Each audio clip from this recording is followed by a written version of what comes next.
ਕਿਸ਼ਤ 171ਵੀਂ। ਮੇਰੀ ਏਡੀਸੀ ਦਫ਼ਤਰ ਵਿੱਚ ਪੈ ਰਹੀ ਤਾਰੀਖ ਨੇ ਮੈਨੂੰ ਬੜਾ ਹੀ ਤੰਗ ਪਰੇਸ਼ਾਨ ਕਰ ਰੱਖਿਆ ਸੀ।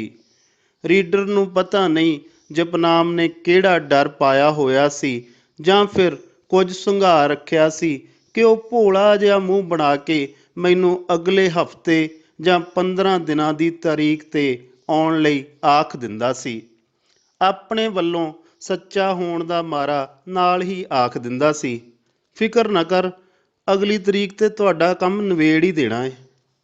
ਪਤਾ ਨਹੀਂ ਕਿਵੇਂ ਉਹ ਅਜਿਹੇ ਦਿਨ ਦੀ ਹੀ ਤਰੀਕ ਦਿੰਦਾ ਸੀ ਜਿਸ ਦਿਨ ਸਾਹਿਬ ਨੇ ਜਾਂ ਤਾਂ ਕਿਤੇ ਜਾਣਾ ਹੁੰਦਾ ਸੀ ਜਾਂ ਫਿਰ ਕਿਸੇ ਮੀਟਿੰਗ ਵਿੱਚ ਰੁੱਝਾ ਹੁੰਦਾ ਸੀ। ਜਿਸ ਦਿਨ ਸਾਹਿਬ ਬੈਠਾ ਵੀ ਹੁੰਦਾ ਸੀ ਤਾਂ ਆਖ ਦਿੰਦਾ, ਅੱਜ ਤਾਂ ਸਿਰਫ ਫੂਡ ਸੇਫਟੀ ਵਾਲੇ ਕੇਸ ਹੀ ਨਿਬੇੜਨੇ ਨੇ। ਜਾਂ ਫਿਰ ਬਹਾਨਾ ਲਾ ਦਿੰਦਾ ਸੀ, ਅੱਜ ਤਾਂ ਸਾਹਿਬ ਨੇ ਰਿਕਵਰੀ ਵਾਲੇ ਕੇਸ ਹੀ ਸੁਣਨੇ ਨੇ, ਤੁਸੀਂ ਅਗਲੇ ਸ਼ੁੱਕਰਵਾਰ ਆ ਜਾਇਓ। ਆਈ ਤਰੀਕ 'ਤੇ ਮੈਨੂੰ ਨਵਾਂ ਬਹਾਨਾ ਸੁਣਨ ਨੂੰ ਮਿਲ ਜਾਂਦਾ ਸੀ। ਮੈਂ ਇਸ ਗੱਲੋਂ ਵੀ ਪਰੇਸ਼ਾਨ ਸਾਂ ਕਿ ਦੂਜੀ ਧਿਰ ਨਾ ਤਾਂ ਅਦਾਲਤ ਵਿੱਚ ਖੁੱਲ੍ਹ ਕੇ ਸਾਹਮਣੇ ਆ ਰਹੀ ਹੈ ਤੇ ਨਾ ਹੀ ਏਡੀਸੀ ਵਾਲੇ ਮੁਕੱਦਮੇ ਵਿੱਚ। ਉਹਨਾਂ ਦਾ ਜਾਂਦਾ ਵੀ ਕੁਝ ਨਹੀਂ ਸੀ, ਪਰ ਮੈਂ ਸਕੂਲ ਤੋਂ ਭੱਜਾ ਆਉਂਦਾ ਸਾਂ ਕਿ ਇਸ ਵਾਰ ਜ਼ਰੂਰ ਸੁਣਵਾਈ ਹੋਵੇਗੀ, ਪਰ ਹਰ ਵਾਰ ਸਾਰੀ ਦਿਹਾੜੀ ਗਾਲ ਕੇ ਸ਼ਾਮ ਨੂੰ ਨਵੀਂ ਤਾਰੀਖ ਸੁਣ ਕੇ ਹੀ ਘਰ ਮੁੜ ਆਉਂਦਾ ਸਾਂ। ਇਹ ਸਿਲਸਿਲਾ ਹਨੂਮਾਨ ਦੀ ਪੂਛ ਵਾਂਗ ਲੰਬਾ ਹੀ ਲੰਬਾ ਹੁੰਦਾ ਜਾ ਰਿਹਾ ਸੀ। ਇਸ ਦੇ ਨਾਲ ਹੀ ਨਗਰ ਨਿਗਮ ਵਾਲੇ ਵੀ ਮੈਨੂੰ ਕੋਈ ਲੜ ਸਿਰਾ ਨਹੀਂ ਫੜਾ ਰਹੇ ਸਨ। ਉਂਝ ਇੱਕ ਦਿਨ ਮੇਰੀ ਪਾਈ ਹੋਈ RTI ਦਾ ਜਵਾਬ ਉਹਨਾਂ ਨੇ ਭੇਜ ਦਿੱਤਾ ਸੀ। ਇਸ ਵਿੱਚ ਲਿਖਿਆ ਹੋਇਆ ਸੀ ਕਿ ਗੁਰਨੇਕ ਨੇ ਨਗਰ ਨਿਗਮ ਵੱਲੋਂ ਭੇਜੇ ਗਏ ਨੋਟਿਸਾਂ ਦਾ ਕੋਈ ਵੀ ਜਵਾਬ ਨਹੀਂ ਦਿੱਤਾ ਹੈ ਅਤੇ ਅਜੇ ਤੀਕਰ ਉਸ ਉੱਪਰ ਕੋਈ ਵੀ ਕਾਰਵਾਈ ਨਹੀਂ ਕੀਤੀ ਗਈ ਹੈ। ਮੈਂ ਬੜਾ ਹੀ ਪਰੇਸ਼ਾਨ ਹੋਇਆ ਕਿ ਜੇ ਉਹ ਸਬੂਤ ਪੇਸ਼ ਨਹੀਂ ਕਰ ਰਿਹਾ ਹੈ ਤਾਂ ਉਸ ਨੂੰ ਐਕਸ ਪਾਰਟੀ ਕਰਾਰ ਦੇ ਕੇ ਇੱਕ ਤਰਫਾ ਕਾਰਵਾਈ ਕਿਉਂ ਨਹੀਂ ਕੀਤੀ ਜਾ ਰਹੀ। ਬੜੀ ਹੀ ਸੋਚ ਵਿਚਾਰ ਤੋਂ ਬਾਅਦ ਮੈਂ ਸਥਾਨਕ ਸਰਕਾਰਾਂ ਦੇ ਡਾਇਰੈਕਟਰ ਤੇ ਡਿਪਟੀ ਡਾਇਰੈਕਟਰ ਨੂੰ ਇਸ ਸੰਬੰਧੀ ਲਿਖਤੀ ਸ਼ਿਕਾਇਤ ਕਰ ਦਿੱਤੀ। ਹੁਣ ਮੇਰਾ ਸਵੈ ਵਿਸ਼ਵਾਸ ਪੂਰੇ ਜ਼ੋਰਾਂ 'ਤੇ ਸੀ ਕਿ ਮੈਂ ਆਪਣੇ ਵਿਰੋਧੀਆਂ ਨੂੰ ਉਹਨਾਂ ਦੁਆਰਾ ਬੁਣੇ ਹੋਏ ਜਾਲ ਵਿੱਚ ਫਸਾ ਲਿਆ ਹੈ, ਕਿਉਂਕਿ ਮੇਰੀ ਸੋਚ ਮੁਤਾਬਕ ਦੋਵੇਂ ਪੁਲਸੀਏ ਬੱਸ ਵਾਲੇ ਕੇਸ ਵਿੱਚ ਜਕੜੇ ਜਾ ਚੁੱਕੇ ਸਨ ਅਤੇ ਗੁਰਨੇਕ ਕਈ ਮਹੀਨਿਆਂ ਤੱਕ ਆਪਣੇ ਬਣੇ ਹੋਏ ਮਕਾਨ ਅਤੇ ਕਬਜ਼ੇ ਵਿੱਚ ਕੀਤੀ ਹੋਈ ਜਗ੍ਹਾ ਦੀ ਰਜਿਸਟਰੀ ਵਿਖਾਉਣ ਤੋਂ ਅਸਮਰੱਥ ਰਿਹਾ ਸੀ। ਬੇਸ਼ੱਕ ਨਗਰ ਨਿਗਮ ਦੇ ਦਫ਼ਤਰ ਵਿੱਚ ਤਾਂ ਉਹ ਸਿਫਾਰਸ਼ਾਂ ਪੁਆ ਕੇ ਆਪਣੇ 'ਤੇ ਹੋਣ ਵਾਲੀ ਕਾਨੂੰਨੀ ਕਾਰਵਾਈ ਨੂੰ ਅੱਗੇ ਤੇ ਹੋਰ ਅੱਗੇ ਪਾਉਣ ਵਿੱਚ ਕਾਮਯਾਬ ਰਿਹਾ ਸੀ, ਪਰ ਜਦ ਨਗਰ ਨਿਗਮ ਦੇ ਉੱਪਰਲੇ ਅਧਿਕਾਰੀ ਨਗਰ ਨਿਗਮ ਦੇ ਸਥਾਨਕ ਅਧਿਕਾਰੀਆਂ ਨੂੰ ਖਿੱਚਣਗੇ ਤਾਂ ਫਿਰ ਉਹ ਕਿਸੇ ਦੀ ਵੀ ਸਿਫਾਰਿਸ਼ ਨਹੀਂ ਮੰਨ ਸਕਣਗੇ। ਕਿਸ਼ਤ 172ਵੀਂ। ਮੇਰੀ ਮਾਂ ਹੀ ਮੈਨੂੰ ਲਿਖਣ ਲਈ ਪ੍ਰੇਰਿਤ ਕਰਦੀ ਰਹੀ ਸੀ, ਪਰ ਹੁਣ ਕੁਝ ਦੇਰ ਤੋਂ ਮੇਰਾ ਇਹ ਕਾਰਜ ਕੁਝ ਹੌਲੀ ਹੋ ਗਿਆ ਸੀ। ਇੱਕ ਦਿਨ ਉਹ ਮੈਨੂੰ ਆਖਣ ਲੱਗੀ, ਪੁੱਤ, ਕੇਸ ਕੂਸ ਤਾਂ ਚੱਲਦੇ ਹੀ ਰਹਿੰਦੇ ਹੁੰਦੇ ਆ, ਤੂੰ ਆਪਦਾ ਲਿਖਣ ਵੱਲ ਵੀ ਧਿਆਨ ਦੇ। ਰੋਜ਼ ਅਖਬਾਰ ਵੇਖਦੀ ਆ, ਉਸ ਵਿੱਚ ਤੇਰਾ ਕਦੇ ਕੁਝ ਛਪਿਆ ਹੀ ਨਹੀਂ ਹੁੰਦਾ। ਮਾਂ, ਵਕਤ ਹੀ ਨਹੀਂ ਲੱਗਦਾ, ਲਿਖਾਂ ਕਦੋਂ? ਮੈਨੂੰ ਤਾਂ ਲੱਗਦਾ ਕਿ ਲਿਖਣਾ ਪੜ੍ਹਨਾ ਵੀ ਵਿਹਲੇ ਬੰਦਿਆਂ ਦਾ ਹੀ ਕੰਮ ਆ। ਮੈਂ ਸਫਾਈ ਦਿੱਤੀ ਸੀ। ਉਹ ਆਖਣ ਲੱਗੀ, ਨਹੀਂ, ਤੇਰੀ ਗੱਲ ਪੂਰੀ ਤਰ੍ਹਾਂ ਗਲਤ ਆ। ਜੇ ਬੰਦੇ ਦਾ ਲਿਖਣ ਦਾ ਮਨ ਹੋਵੇ, ਭਾਵੇਂ ਉਹ ਜਿੰਨਾ ਮਰਜ਼ੀ ਰੁੱਝਿਆ ਹੋਵੇ, ਪੜ੍ਹੇ ਲਿਖੇ ਬਿਨਾਂ ਉਸ ਨੂੰ ਨੀਂਦ ਹੀ ਨਹੀਂ ਆਉਂਦੀ।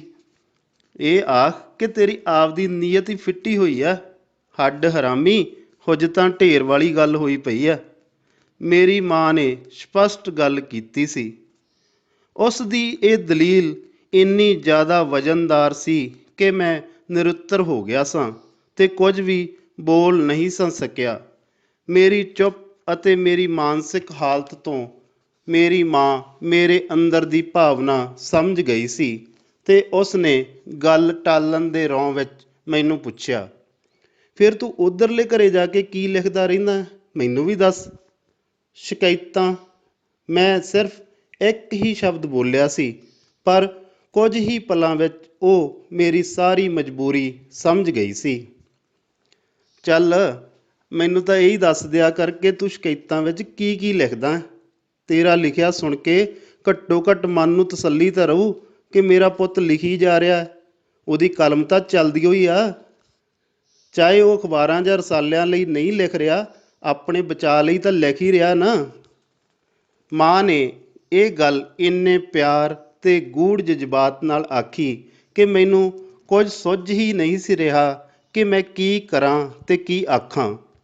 ਮੇਰੀ ਮਾਨਸਿਕ ਹਾਲਤ ਨੂੰ ਸਮਝਦੇ ਹੋਏ ਉਸ ਨੇ ਬੜੇ ਹੀ ਪਿਆਰ ਨਾਲ ਆਖਿਆ, ਚੱਲ ਸ਼ਿਕਾਇਤਾਂ ਹੀ ਸੁਣਾ ਦੇ, ਮੇਰੇ ਮਨ ਨੂੰ ਤਸੱਲੀ ਤਾਂ ਹੋ ਜਾਵੇਗੀ ਕਿ ਮੈਂ ਆਪਣੇ ਪੁੱਤ ਦੀ ਇੱਕ ਲਿਖੀ ਹੋਈ ਨਵੀਂ ਲਿਖਤ ਸੁਣ ਲਈ ਹੈ। ਮੈਂ ਬੜੇ ਹੀ ਡਰੇ ਹੋਏ ਮਨ ਨਾਲ ਪਹਿਲਾਂ ਤਾਂ ਦੋਵਾਂ ਪੁਲਿਸ ਵਾਲਿਆਂ ਦੀ ਕੀਤੀ ਹੋਈ ਸ਼ਿਕਾਇਤ ਪੜ੍ਹ ਦਿੱਤੀ ਤੇ ਨਾਲ ਹੀ ਗਰਨੇਕ ਵਿਰੁੱਧ ਕੀਤੀ ਹੋਈ ਸ਼ਿਕਾਇਤ ਵੀ ਹੂਬਹੂ ਉਸ ਨੂੰ ਸੁਣਾ ਦਿੱਤੀ। ਕਿਸ਼ਤ 173ਵੀਂ।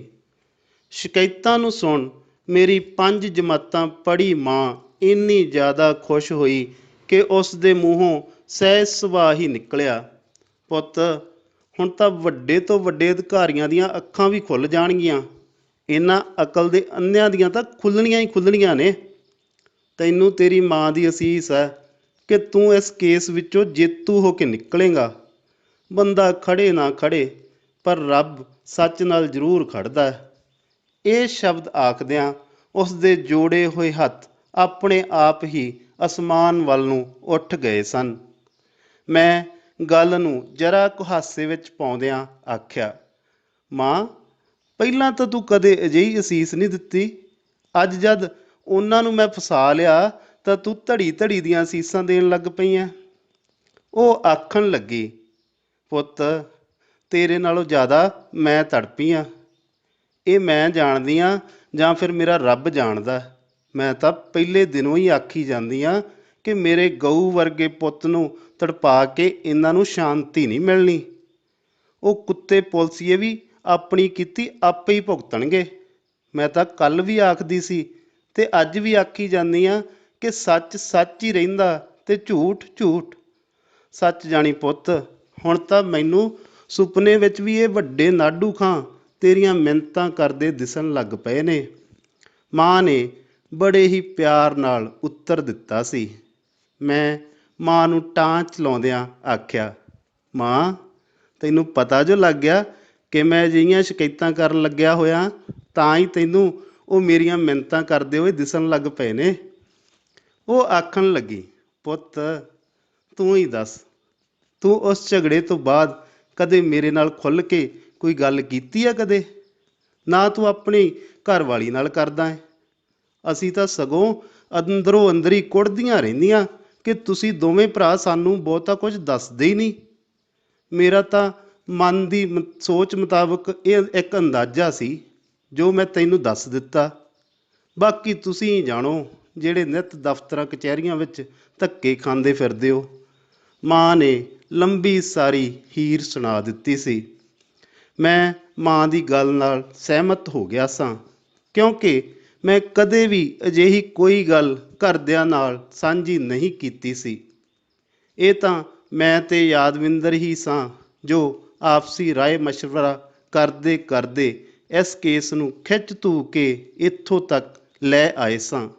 ਸ਼ਾਇਦ ਸਾਡਾ ਇਹ ਮੰਨਣਾ ਸੀ ਕਿ ਆਦਮੀ ਜਿੰਨਾ ਮਰਜ਼ੀ ਸਿਆਣਾ ਹੋਵੇ, ਰਸੋਈ ਅਤੇ ਘਰ ਦੇ ਅੰਦਰੂਨੀ ਮਾਮਲਿਆਂ ਵਿੱਚ ਔਰਤ ਦੀ ਹੀ ਚੱਲਣ ਦਿੱਤੀ ਜਾਣੀ ਚਾਹੀਦੀ ਹੈ ਅਤੇ ਬਾਹਰੀ, ਖਾਸ ਕਰਕੇ ਥਾਣੇ ਕਚਹਿਰੀਆਂ ਦੇ ਮਾਮਲਿਆਂ ਵਿੱਚ ਔਰਤਾਂ ਨੂੰ ਜਿੰਨਾ ਦੂਰ ਰੱਖਿਆ ਜਾਵੇ ਉਹ ਚੰਗਾ ਹੁੰਦਾ ਹੈ। ਇਸ ਲਈ ਅਸੀਂ ਉਹਨਾਂ ਦੁਆਰਾ ਪੁੱਛੇ ਗਏ ਸਵਾਲਾਂ ਦਾ ਜਵਾਬ ਜ਼ਿਆਦਾਤਰ ਗੋਲ ਮੋਲ ਹੀ ਕਰ ਜਾਂਦੇ ਹੁੰਦੇ ਸਾਂ। ਸਾਨੂੰ ਆਪਣੀ ਮਾਂ ਦੀ ਸਿਹਤ ਦੀ ਵੀ ਚਿੰਤਾ ਸੀ, ਇਸ ਲਈ ਅਸੀਂ ਕਦੇ ਵੀ ਪੂਰਾ ਸੱਚ ਘਰਦਿਆਂ ਨੂੰ ਨਹੀਂ ਦੱਸਿਆ ਸੀ। ਕਿਸ਼ਤ 174ਵੀਂ। ਮੈਨੂੰ ਅੱਜ ਤੱਕ ਵੀ ਇਸ ਗੱਲ ਦੀ ਸਮਝ ਨਹੀਂ ਲੱਗ ਸਕੀ ਕਿ ਮੇਰੀ ਮਾਂ ਨੂੰ ਅਜਿਹੀਆਂ ਗੱਲਾਂ ਦਾ ਕਿਵੇਂ ਅੰਦਾਜ਼ਾ ਲੱਗ ਗਿਆ ਸੀ। ਇਸ ਦੇ ਦੋ ਹੀ ਕਾਰਨ ਹੋ ਸਕਦੇ ਸਨ।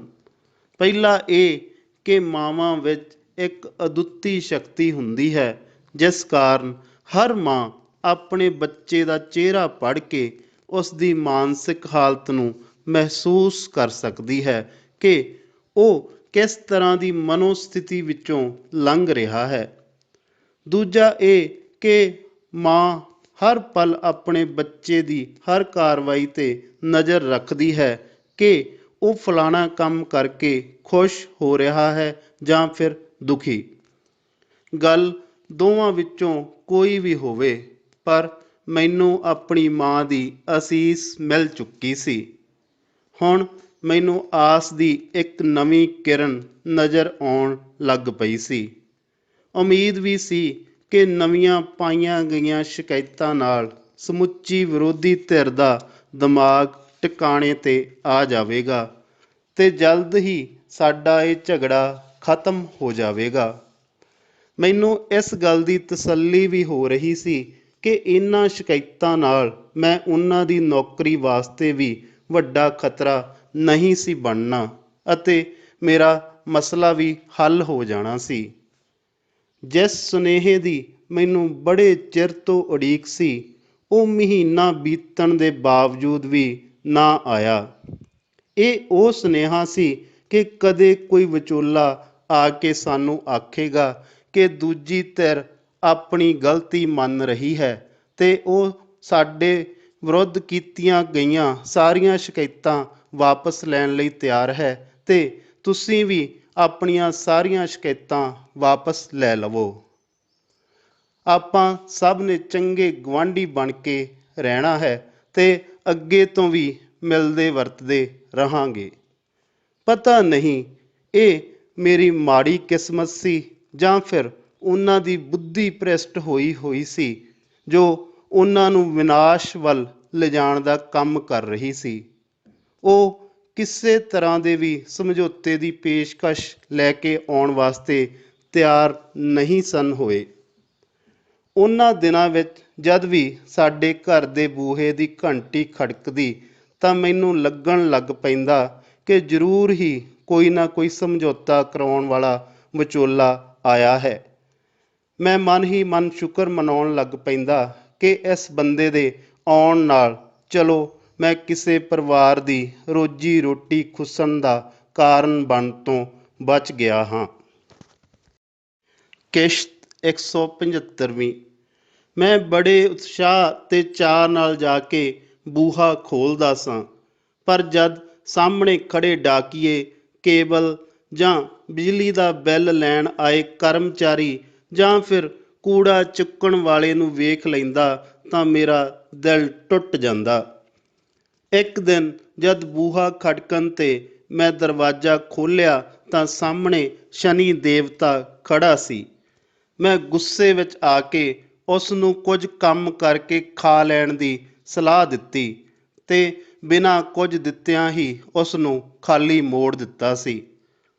ਉਸ ਨੂੰ ਦਰ ਤੋਂ ਖਾਲੀ ਮੋੜਨ ਤੋਂ ਬਾਅਦ ਵੀ ਮੈਨੂੰ ਗੁੱਸਾ ਆ ਰਿਹਾ ਸੀ ਕਿ ਜਿਨ੍ਹਾਂ ਬੰਦਿਆਂ, ਬੇਸ਼ੱਕ ਉਹ ਮੇਰੇ ਵਿਰੋਧੀ ਹੀ ਸਨ ਤੇ ਮੇਰਾ ਨੁਕਸਾਨ ਵੀ ਕਰ ਰਹੇ ਸਨ, ਦਾ ਮੈਂ ਸ਼ਨੀ ਗ੍ਰਹਿ ਟਾਲਣ ਦੀ ਕੋਸ਼ਿਸ਼ ਕਰ ਰਿਹਾ ਹਾਂ, ਉਹ ਲੋਹੇ ਦਾ ਥਣ ਬਣੇ ਹੋਏ ਆਪੋ ਆਪਣੇ ਘਰੀਂ ਦੜੇ ਬੈਠੇ ਹਨ ਤੇ ਐਵੇਂ ਹੀ ਲੋਕਾਂ ਲਈ ਮੰਨਤਾਂ ਮੰਗੀ ਜਾ ਰਿਹਾ ਹਾਂ। ਅੰਧ ਵਿਸ਼ਵਾਸ ਮੁਤਾਬਕ ਮੇਰੇ 'ਤੇ ਆਇਆ ਸ਼ਨੀ ਗ੍ਰਹਿ ਅਜੇ ਤੱਕ ਵੀ ਟਲਿਆ ਨਹੀਂ ਸੀ, ਪਰ ਮੈਨੂੰ ਤਾਂ ਦੂਜੀ ਧਿਰ ਦੀ ਫਿਕਰ ਵੀ ਵੱਡ ਖਾਈ ਜਾ ਰਹੀ ਸੀ ਕਿ ਕਿਤੇ ਮੈਂ ਉਹਨਾਂ ਦੇ ਸ਼ਨੀ ਗ੍ਰਹਿ ਦੇ ਸਫਲ ਹੋਣ ਦਾ ਕਾਰਨ ਤੇ ਵਜ੍ਹਾ ਮੈਂ ਹੀ ਨਾ ਬਣ ਜਾਵਾਂ ਤੇ ਮੇਰੇ ਕਾਰਨ ਉਹਨਾਂ ਦਾ ਕੋਈ ਨੁਕਸਾਨ ਹੋ ਜਾਵੇ। ਮੇਰੇ ਵੱਲੋਂ ਦੁਰਕਾਰਿਆ ਨਜੂਮੀ ਵੀ ਮੇਰੀਆਂ ਨਜ਼ਰਾਂ ਤੋਂ ਓਹਲੇ ਹੋ ਚੁੱਕਾ ਸੀ, ਪਰ ਮੇਰੇ ਮਨ ਨੂੰ ਇੰਨੀ ਕੁ ਸਮਝ ਜ਼ਰੂਰ ਸੀ ਕਿ ਜੇ ਮੈਂ ਆਪਣੀ ਕਾਨੂੰਨੀ ਕਾਰਵਾਈ ਕਰਵਾਉਣ 'ਤੇ ਉੱਤਰ ਆਇਆ ਤਾਂ ਦੂਜੀ ਧਿਰ ਨੂੰ ਭੱਜਦੇ ਹੋਏ ਰਾਹ ਨਹੀਂ ਦਿਸਣਾ। ਫਿਰ ਇੱਕ ਅਫਸੋਸ ਵੀ ਹੁੰਦਾ ਕਿ ਜਦ ਉਹਨਾਂ ਨੂੰ ਪਤਾ ਲੱਗ ਚੁੱਕਾ ਹੈ ਕਿ ਮੈਂ ਉਹਨਾਂ ਦਾ ਮਾੜਾ ਮੋਟਾ ਨਹੀਂ ਸਗੋਂ ਬਹੁਤ ਵੱਡਾ ਨੁਕਸਾਨ ਕਰ ਸਕਦਾ ਹਾਂ ਤਾਂ ਉਹ ਆਪਣੀ ਗਲਤੀ ਕਿਉਂ ਨਹੀਂ ਮੰਨ ਰਹੇ। ਮੇਰੇ ਵੱਲੋਂ ਕੀਤੀ ਕਾਨੂੰਨੀ ਕਾਰਵਾਈ ਨਾਲ ਨੁਕਸਾਨ ਤਾਂ ਵੱਡਿਆਂ ਦਾ ਹੋਣਾ ਸੀ, ਪਰ ਭੁਗਤਣਾ ਉਹਨਾਂ ਦੇ ਬੱਚਿਆਂ ਨੂੰ ਪੈਣਾ ਸੀ ਜਿਨ੍ਹਾਂ ਦਾ ਕੋਈ ਦੋਸ਼ ਨਹੀਂ ਸੀ। ਫਿਰ ਮਨ ਵਿੱਚ ਆਉਂਦਾ ਕਿ ਉਹਨਾਂ ਲਈ ਗਲਤੀ ਨੂੰ ਮੰਨਣਾ ਤੇ ਆਪਣੇ ਹੰਕਾਰ ਨੂੰ ਮਾਰਨਾ ਅਸੰਭਵ ਹੈ। ਉਹ ਕਿਸੇ ਵੀ ਸਥਿਤੀ ਦਾ ਸਾਹਮਣਾ ਕਰਨ ਲਈ ਤਾਂ ਤਿਆਰ ਬੈਠੇ ਨੇ, ਪਰ ਝੁਕਣ ਲਈ ਨਹੀਂ। ਹੁਣ ਮੇਰੀ ਸਥਿਤੀ ਵੀ ਅਜਿਹੀ ਹੀ ਬਣ ਚੁੱਕੀ ਸੀ ਕਿ ਮੈਂ ਝੁਕ ਝੁਕ ਕੇ ਅੱਕ ਤੇ ਥੱਕ ਚੁੱਕਾ ਸਾਂ ਤੇ ਇਸ ਸਥਿਤੀ ਵਿੱਚ ਮੈਂ ਉਹਨਾਂ ਦੀ ਮਿਹਨਤ ਵੀ ਨਹੀਂ ਸਾਂ ਕਰ ਸਕਦਾ ਕਿ ਰਹਿਣ ਦਿਓ, ਬਹੁਤ ਹੋ ਗਿਆ ਹੈ। ਮੈਂ ਮਿਹਨਤ ਵੀ ਕਿਉਂ ਕਰਾਂ? ਮੇਰਾ ਦੋਸ਼ ਵੀ ਕੀ ਹੈ? ਮੈਂ ਆਪਣੀ ਥਾਂ 'ਤੇ ਸਹੀ ਹਾਂ, ਉਹ ਗਲਤ ਹਨ। ਕਿਸ਼ਤ 176ਵੀਂ।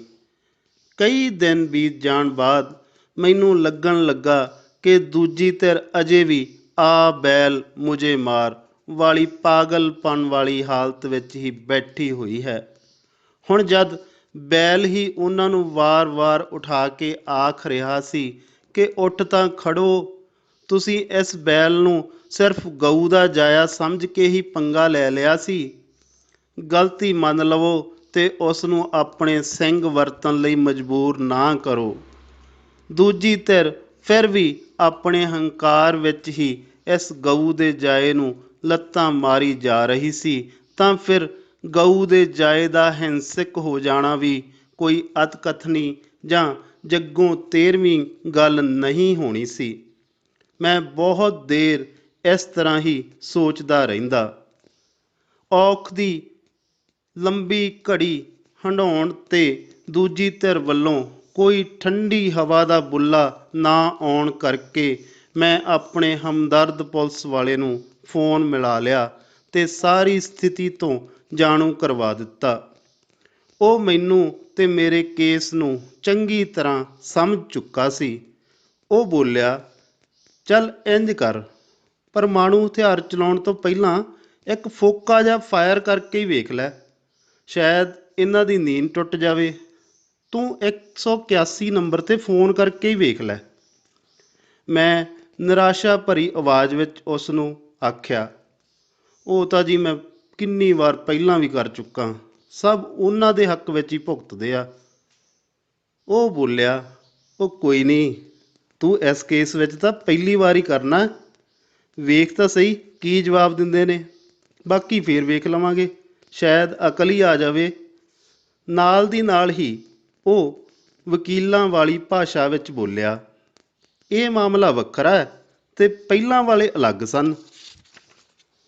ਕੋਈ ਨਹੀਂ ਜੀ, ਮੈਂ ਕੁਝ ਕੁ ਦਿਨ ਹੋਰ ਉਡੀਕ ਲਵਾਂ, ਫਿਰ ਇਹ ਫਾਇਰ ਵੀ ਕਰ ਹੀ ਦੇਵਾਂਗਾ। ਅਸਲ ਵਿੱਚ ਮੈਂ ਕੁਝ ਸਮਾਂ ਲੰਘਾਉਣਾ ਚਾਹੁੰਦਾ ਸਾਂ ਤਾਂ ਕਿ ਸ਼ਾਇਦ ਕੁਝ ਦਿਨਾਂ ਵਿੱਚ ਦੂਜੀ ਧਿਰ ਨੂੰ ਕੋਈ ਸੂਝ ਆ ਜਾਵੇ। ਉਸ ਨੇ ਆਪਣਾ ਤਜਰਬਾ ਦੱਸਿਆ। ਚੱਲ ਉਹ ਤਾਂ ਤੇਰੀ ਮਰਜ਼ੀ, ਤੈਨੂੰ ਇਹ ਅੱਕ ਚੱਬਣਾ ਹੀ ਪੈਣਾ, ਨਹੀਂ ਤਾਂ ਸਾਡਾ ਮਹਿਕਮਾ ਹੀ ਇਹੋ ਜਿਹਾ ਕਿ ਇਹਨੇ ਤੇਰੀ ਸ਼ਿਕਾਇਤ ਦੱਬੀ ਰੱਖਣੀ ਆ। ਮੈਂ ਹੱਸ ਕੇ ਆਖਿਆ, ਮੈਂ ਦੱਬਣ ਤਾਂ ਨਹੀਂ ਦਿੰਦਾ ਜੀ, ਇਹਨਾਂ ਨੂੰ ਭਜਾਊਂ ਤਾਂ ਚੰਗੀ ਤਰ੍ਹਾਂ, ਇਹ ਤਾਂ ਦੱਬੇ ਹੋਏ ਮੁਰਦੇ ਵੀ ਕੱਢ ਕੱਢ ਕੇ ਲਿਆਉਣਗੇ, ਮੈਂ ਤਾਂ ਇੱਕ ਸ਼ਿਕਾਇਤ ਹੀ ਕਰਨੀ ਆ। ਉਹ ਵੀ ਹੱਸ ਪਿਆ ਸੀ। ਕਿਸ਼ਤ 177ਵੀਂ। ਉਸ ਨੇ ਵੀ ਮਜ਼ਾਕ ਵਿੱਚ ਜਵਾਬ ਦਿੱਤਾ, ਉਹ ਤਾਂ ਮੈਨੂੰ ਪਤਾ, ਇਹਨਾਂ ਨੇ ਪੁੱਠਾ ਹੀ ਪੰਗਾ ਲੈ ਲਿਆ ਸੀ, ਇਹ ਦਹੀਂ ਦੇ ਭੁਲੇਖੇ ਕਪਾਹ ਨੂੰ ਮੂੰਹ ਮਾਰ ਬੈਠੇ ਨੇ। ਮੈਂ ਉਸ ਨਾਲ ਨਵੀਂ ਜਾਣਕਾਰੀ ਸਾਂਝੀ ਕਰਦਿਆਂ ਆਖਿਆ, ਇਹ ਪਹਿਲੇ ਹੀ ਗਿੱਝੇ ਹੋਏ ਸੀ ਜੀ, ਸਾਨੂੰ ਤਾਂ ਹੁਣ ਲੋਕ ਕੀ ਦੱਸਦੇ ਆ ਕਿ ਇਹਨਾਂ ਨੇ ਪਹਿਲੇ ਮਾਲਕ ਨੂੰ ਵੀ ਧੱਕੇ ਨਾਲ ਹੀ ਕੰਧ ਕੱਢਣੋਂ ਰੋਕ ਦਿੱਤਾ ਸੀ ਤੇ ਉਹ ਵਿਚਾਰਾ ਇਸੇ ਹਿਰਵੇ ਵਿੱਚ ਹੀ ਚੱਲ ਵਸਿਆ ਸੀ। ਉਹ ਬੋਲਿਆ, ਉਹ ਮੈਨੂੰ ਪਤਾ ਹੈ, ਉਹ ਵਿਚਾਰਾ ਗਰੀਬ ਬੰਦਾ ਸੀ, ਉਸ ਨੂੰ ਇਹਨਾਂ ਨੇ ਦਬਕਾ ਲਿਆ ਸੀ। ਉਹ ਇਹਨਾਂ ਤੋਂ ਭੈ ਵੀ ਖਾ ਗਿਆ ਸੀ। ਇਹਨਾਂ ਨੇ ਉਹੀ ਫੋਕਾ ਦਬਕਾ ਤੁਹਾਡੇ ਤੇ ਵੀ ਮਾਰਿਆ ਸੀ ਕਿ ਸ਼ਾਇਦ ਇਹ ਡਰ ਜਾਣਗੇ। ਇੰਜ ਨਹੀਂ ਸੀ ਪਤਾ ਵੀ ਇਹ ਬੰਦੇ ਸਿੰਘ ਨੇ। ਉਹ ਇਸ ਤਰ੍ਹਾਂ ਬੋਲਿਆ ਕਿ ਜਿਵੇਂ ਉਸ ਨੂੰ ਪਹਿਲੀ ਸਾਰੀ ਕਹਾਣੀ ਦਾ ਵੀ ਪਤਾ ਹੋਵੇ। ਮੈਂ ਉਸ ਦੀ ਗੱਲ ਵਿੱਚੋਂ ਹੀ ਟੋਕ ਦਿੱਤੀ, ਸਰ ਤੁਹਾਨੂੰ ਇਸ ਗੱਲ ਦਾ ਪਤਾ? ਓ ਯਾਰ, ਸਾਡਾ ਮਹਿਕਮਾ ਪਤਾ ਕਿਹੜਾ, ਇਹ ਤਾਂ ਉੱਡੀ ਜਾਂਦੀ ਚਿੜੀ ਦੇ ਵੀ ਖੰਭ ਗਿਣ ਲੈਂਦਾ। ਜਦ ਕਦੇ ਤੁਹਾਡੇ ਕੇਸ ਦੀ ਗੱਲ ਚੱਲਦੀ ਆ ਤਾਂ ਤੇਰੇ ਤੇ ਤੇਰੇ ਪਰਿਵਾਰ ਦੇ ਅੱਗੇ ਪਿੱਛੇ ਬਾਰੇ ਵੀ ਗੱਲ ਹੁੰਦੀ ਆ ਤੇ ਦੂਜੀ ਧਿਰ ਦੇ ਬਾਰੇ ਵੀ। ਅਸੀਂ ਕਿਸੇ ਬਾਰੇ ਕਿਸੇ ਨੂੰ ਪੁੱਛਣ ਨਹੀਂ ਜਾਂਦੇ। ਲੋਕ ਆਪੇ ਹੀ ਆ ਕੇ ਸਾਰਾ ਕੁਝ ਦੱਸ ਜਾਂਦੇ ਨੇ ਕਿ ਫਲਾਣੇ ਕੇਸ ਵਿੱਚ ਫਲਾਣੀ ਧਿਰ ਕਿੱਥੇ ਸਟੈਂਡ ਕਰਦੀ ਆ ਤੇ ਦੂਜੀ ਧਿਰ ਕਿੱਥੇ। ਮੈਨੂੰ ਤਾਂ ਪੋਟਾ ਪੋਟਾ ਪਤਾ ਤੇਰੇ ਕੇਸ ਦਾ, ਤਾਂ ਹੀ ਤਾਂ ਮੈਂ ਤੈਨੂੰ ਪਰਮਾਣੂ ਬੰਬ ਸੌਂਪਿਆ ਸੀ। ਉਸ ਨੇ ਗੰਭੀਰ ਹੁੰਦੇ ਹੋਏ ਆਖਿਆ ਸੀ। ਮੈਂ ਆਖਿਆ, ਸਰ ਫਿਕਰ ਨਾ ਕਰੋ, ਆਪਾਂ ਪਰਮਾਣੂ ਸ਼ਕਤੀ ਦਾ ਉਪਯੋਗ ਸ਼ਾਂਤੀ ਸਥਾਪਨਾ ਲਈ ਕਰਾਂਗੇ। ਭਾਰਤ ਵਾਂਗੂ ਇਸ ਨੂੰ ਪਹਿਲਾਂ ਨਾ ਚਲਾਉਣ ਬਾਰੇ ਵੀ ਵਚਨਬੱਧ ਹਾਂ, ਪਰ ਜੇ ਅਗਲੇ ਨਾ ਹੀ ਟਲੇ ਫਿਰ ਪਿੱਛੇ ਨਹੀਂ ਹਟਾਂਗੇ। ਮੈਂ ਗੰਭੀਰਤਾ ਨਾਲ ਉੱਤਰ ਦਿੱਤਾ ਸੀ। ਉਸ ਨੇ ਮੈਨੂੰ ਸਵਾਲ ਕੀਤਾ, ਉਹਨਾਂ ਦਾ ਪਰਮਾਣੂ ਬੰਬ ਪਤਾ ਕਿਹੜਾ ਸੀ? ਨਹੀਂ ਜੀ, ਮੈਂ ਜਾਣਕਾਰੀ ਲੈਣ ਹਿੱਤ ਆਖਿਆ। ਸੁਣ ਫਿਰ, ਉਹਨਾਂ ਦਾ ਸਭ ਤੋਂ ਵੱਡਾ ਪਰਮਾਣੂ ਬੰਬ ਸੀ ਤੇਰੇ ਖਿਲਾਫ ਅਦਾਲਤ ਵਿੱਚ ਕੇਸ ਕਰਕੇ ਤੈਨੂੰ ਦਬਕਾਉਣਾ, ਤੇ ਦੂਜਾ ਸੀ ਤੇਰੇ ਤੇ ਘੱਟ ਰੇਟ 'ਤੇ ਰਜਿਸਟਰੀ ਕਰਾਉਣ ਦੀ ਸ਼ਿਕਾਇਤ ਕਰਨਾ। ਉਸ ਨੇ ਸਹਿਜਤਾ ਨਾਲ ਦੱਸਿਆ। ਸਰ ਕਹਿੰਦਾ ਤਾਂ ਵੱਡਾ ਭਰਾ ਵੀ ਐਵੇਂ ਹੀ ਸੀ, ਪਰ ਮੈਂ ਮਾਨਸਿਕ ਪਰੇਸ਼ਾਨੀ ਕਾਰਨ ਉਸ ਦੀ ਗੱਲ ਚੰਗੀ ਤਰ੍ਹਾਂ ਸੁਣ ਨਹੀਂ ਸੀ ਸਕਿਆ। ਪਰ ਆਪਾਂ ਇਹੋ ਜਿਹੇ ਲੰਡੂ ਦਬਕਿਆਂ ਤੋਂ ਡਰਨ ਵਾਲੇ ਨਹੀਂ। ਉਹਨਾਂ ਦਾ ਇੱਕ ਬੰਬ ਤਾਂ ਨਕਾਰਾ ਕਰ ਦਿੱਤਾ, ਦੂਜਾ ਵੀ ਜਲਦੀ ਕਰ ਦੇਵਾਂਗੇ। ਡਰ ਦੇ ਮਾਰੇ ਉਹ ਤਰੀਕ ਭੁਗਤਣ ਵੀ ਨਹੀਂ ਜਾਂਦੇ। ਉੱਥੇ ਵੀ ਇਹਨਾਂ ਨੂੰ ਮੂੰਹ ਦੀ ਖਾਣੀ ਪੈਣੀ ਆ, ਮੈਂ ਦ੍ਰਿੜ ਵਿਸ਼ਵਾਸ ਨਾਲ ਆਖਿਆ ਸੀ। ਉਹ ਬੋਲਿਆ, ਚੱਲ ਠੀਕ ਹੈ ਫਿਰ, ਹੁਣ ਤੂੰ ਸੋਚ ਵਿਚਾਰ ਕਰ ਲਵੀਂ, ਪਰ ਤੈਨੂੰ ਉਹ ਫੋਨ ਕਰਨਾ ਹੀ ਪੈਣਾ। ਆਪਣੇ ਘਰ ਸਲਾਹ ਮਸ਼ਵਰਾ ਕਰ ਲਵੀਂ। ਉਸ ਨੇ ਗੱਲ ਨਿਬੇੜਨ ਦੇ ਰੌਂ ਵਿੱਚ ਆਖਿਆ ਸੀ। ਠੀਕ ਹੈ ਸਰ, ਮੈਂ ਘਰ ਗੱਲ ਕਰਦਾ, ਧੰਨਵਾਦ ਜੀ, ਫਿਰ ਮਿਲਦੇ ਹਾਂ, ਆਖ ਕੇ ਮੈਂ ਫੋਨ ਕੱਟ ਦਿੱਤਾ। ਕਿਸ਼ਤ 178ਵੀਂ। ਇਸ ਉਡੀਕ ਦੇ ਲੰਬੇ ਹੁੰਦੇ ਜਾਣ ਤੋਂ ਮੈਂ ਅੱਕ ਤਾਂ ਗਿਆ ਸਾਂ, ਪਰ ਫਿਰ ਵੀ ਮੈਂ ਹੌਸਲਾ ਰੱਖਿਆ ਅਤੇ ਕੁਝ ਦਿਨ ਹੋਰ ਲੰਘਾਉਣ ਵਿੱਚ ਹੀ ਭਲਾਈ ਸਮਝੀ। ਇੱਕ ਦਿਨ ਜਦ ਮੈਂ ਸਕੂਲ ਤੋਂ ਵਾਪਸ ਆ ਰਿਹਾ ਸਾਂ ਤਾਂ ਸ਼ਹਿਰ ਦੇ ਬਿਲਕੁਲ ਹੀ ਨਾਲ ਲੱਗਦੇ ਇੱਕ ਪਿੰਡ ਦਾ ਜਾਣੂ ਸਰਪੰਚ ਮੈਨੂੰ ਮਿਲ ਪਿਆ। ਰਸਮੀ ਜਿਹਾ ਹਾਲ ਚਾਲ ਅਤੇ ਘਰ ਪਰਿਵਾਰ ਦੀ ਸੁੱਖ ਸਾਂਦ ਪੁੱਛਣ ਤੋਂ ਬਾਅਦ ਉਸ ਨੇ ਕੇਸ ਵਾਲੀ ਗੱਲ ਛੇੜ ਲਈ। ਯਾਰ, ਮੈਨੂੰ ਪਤਾ ਲੱਗਾ ਸੀ ਕਿ ਤੇਰਾ ਗਲੀ ਵਿੱਚ ਕੋਈ ਰੌਲਾ ਪਿਆ ਹੋਇਆ। ਇੱਕ ਦਿਨ ਉਹ ਮੇਰੇ ਕੋਲ ਆਏ ਸੀ ਤੇ ਸਾਰੀ ਗੱਲ ਦੱਸ ਕੇ ਗਏ ਸੀ।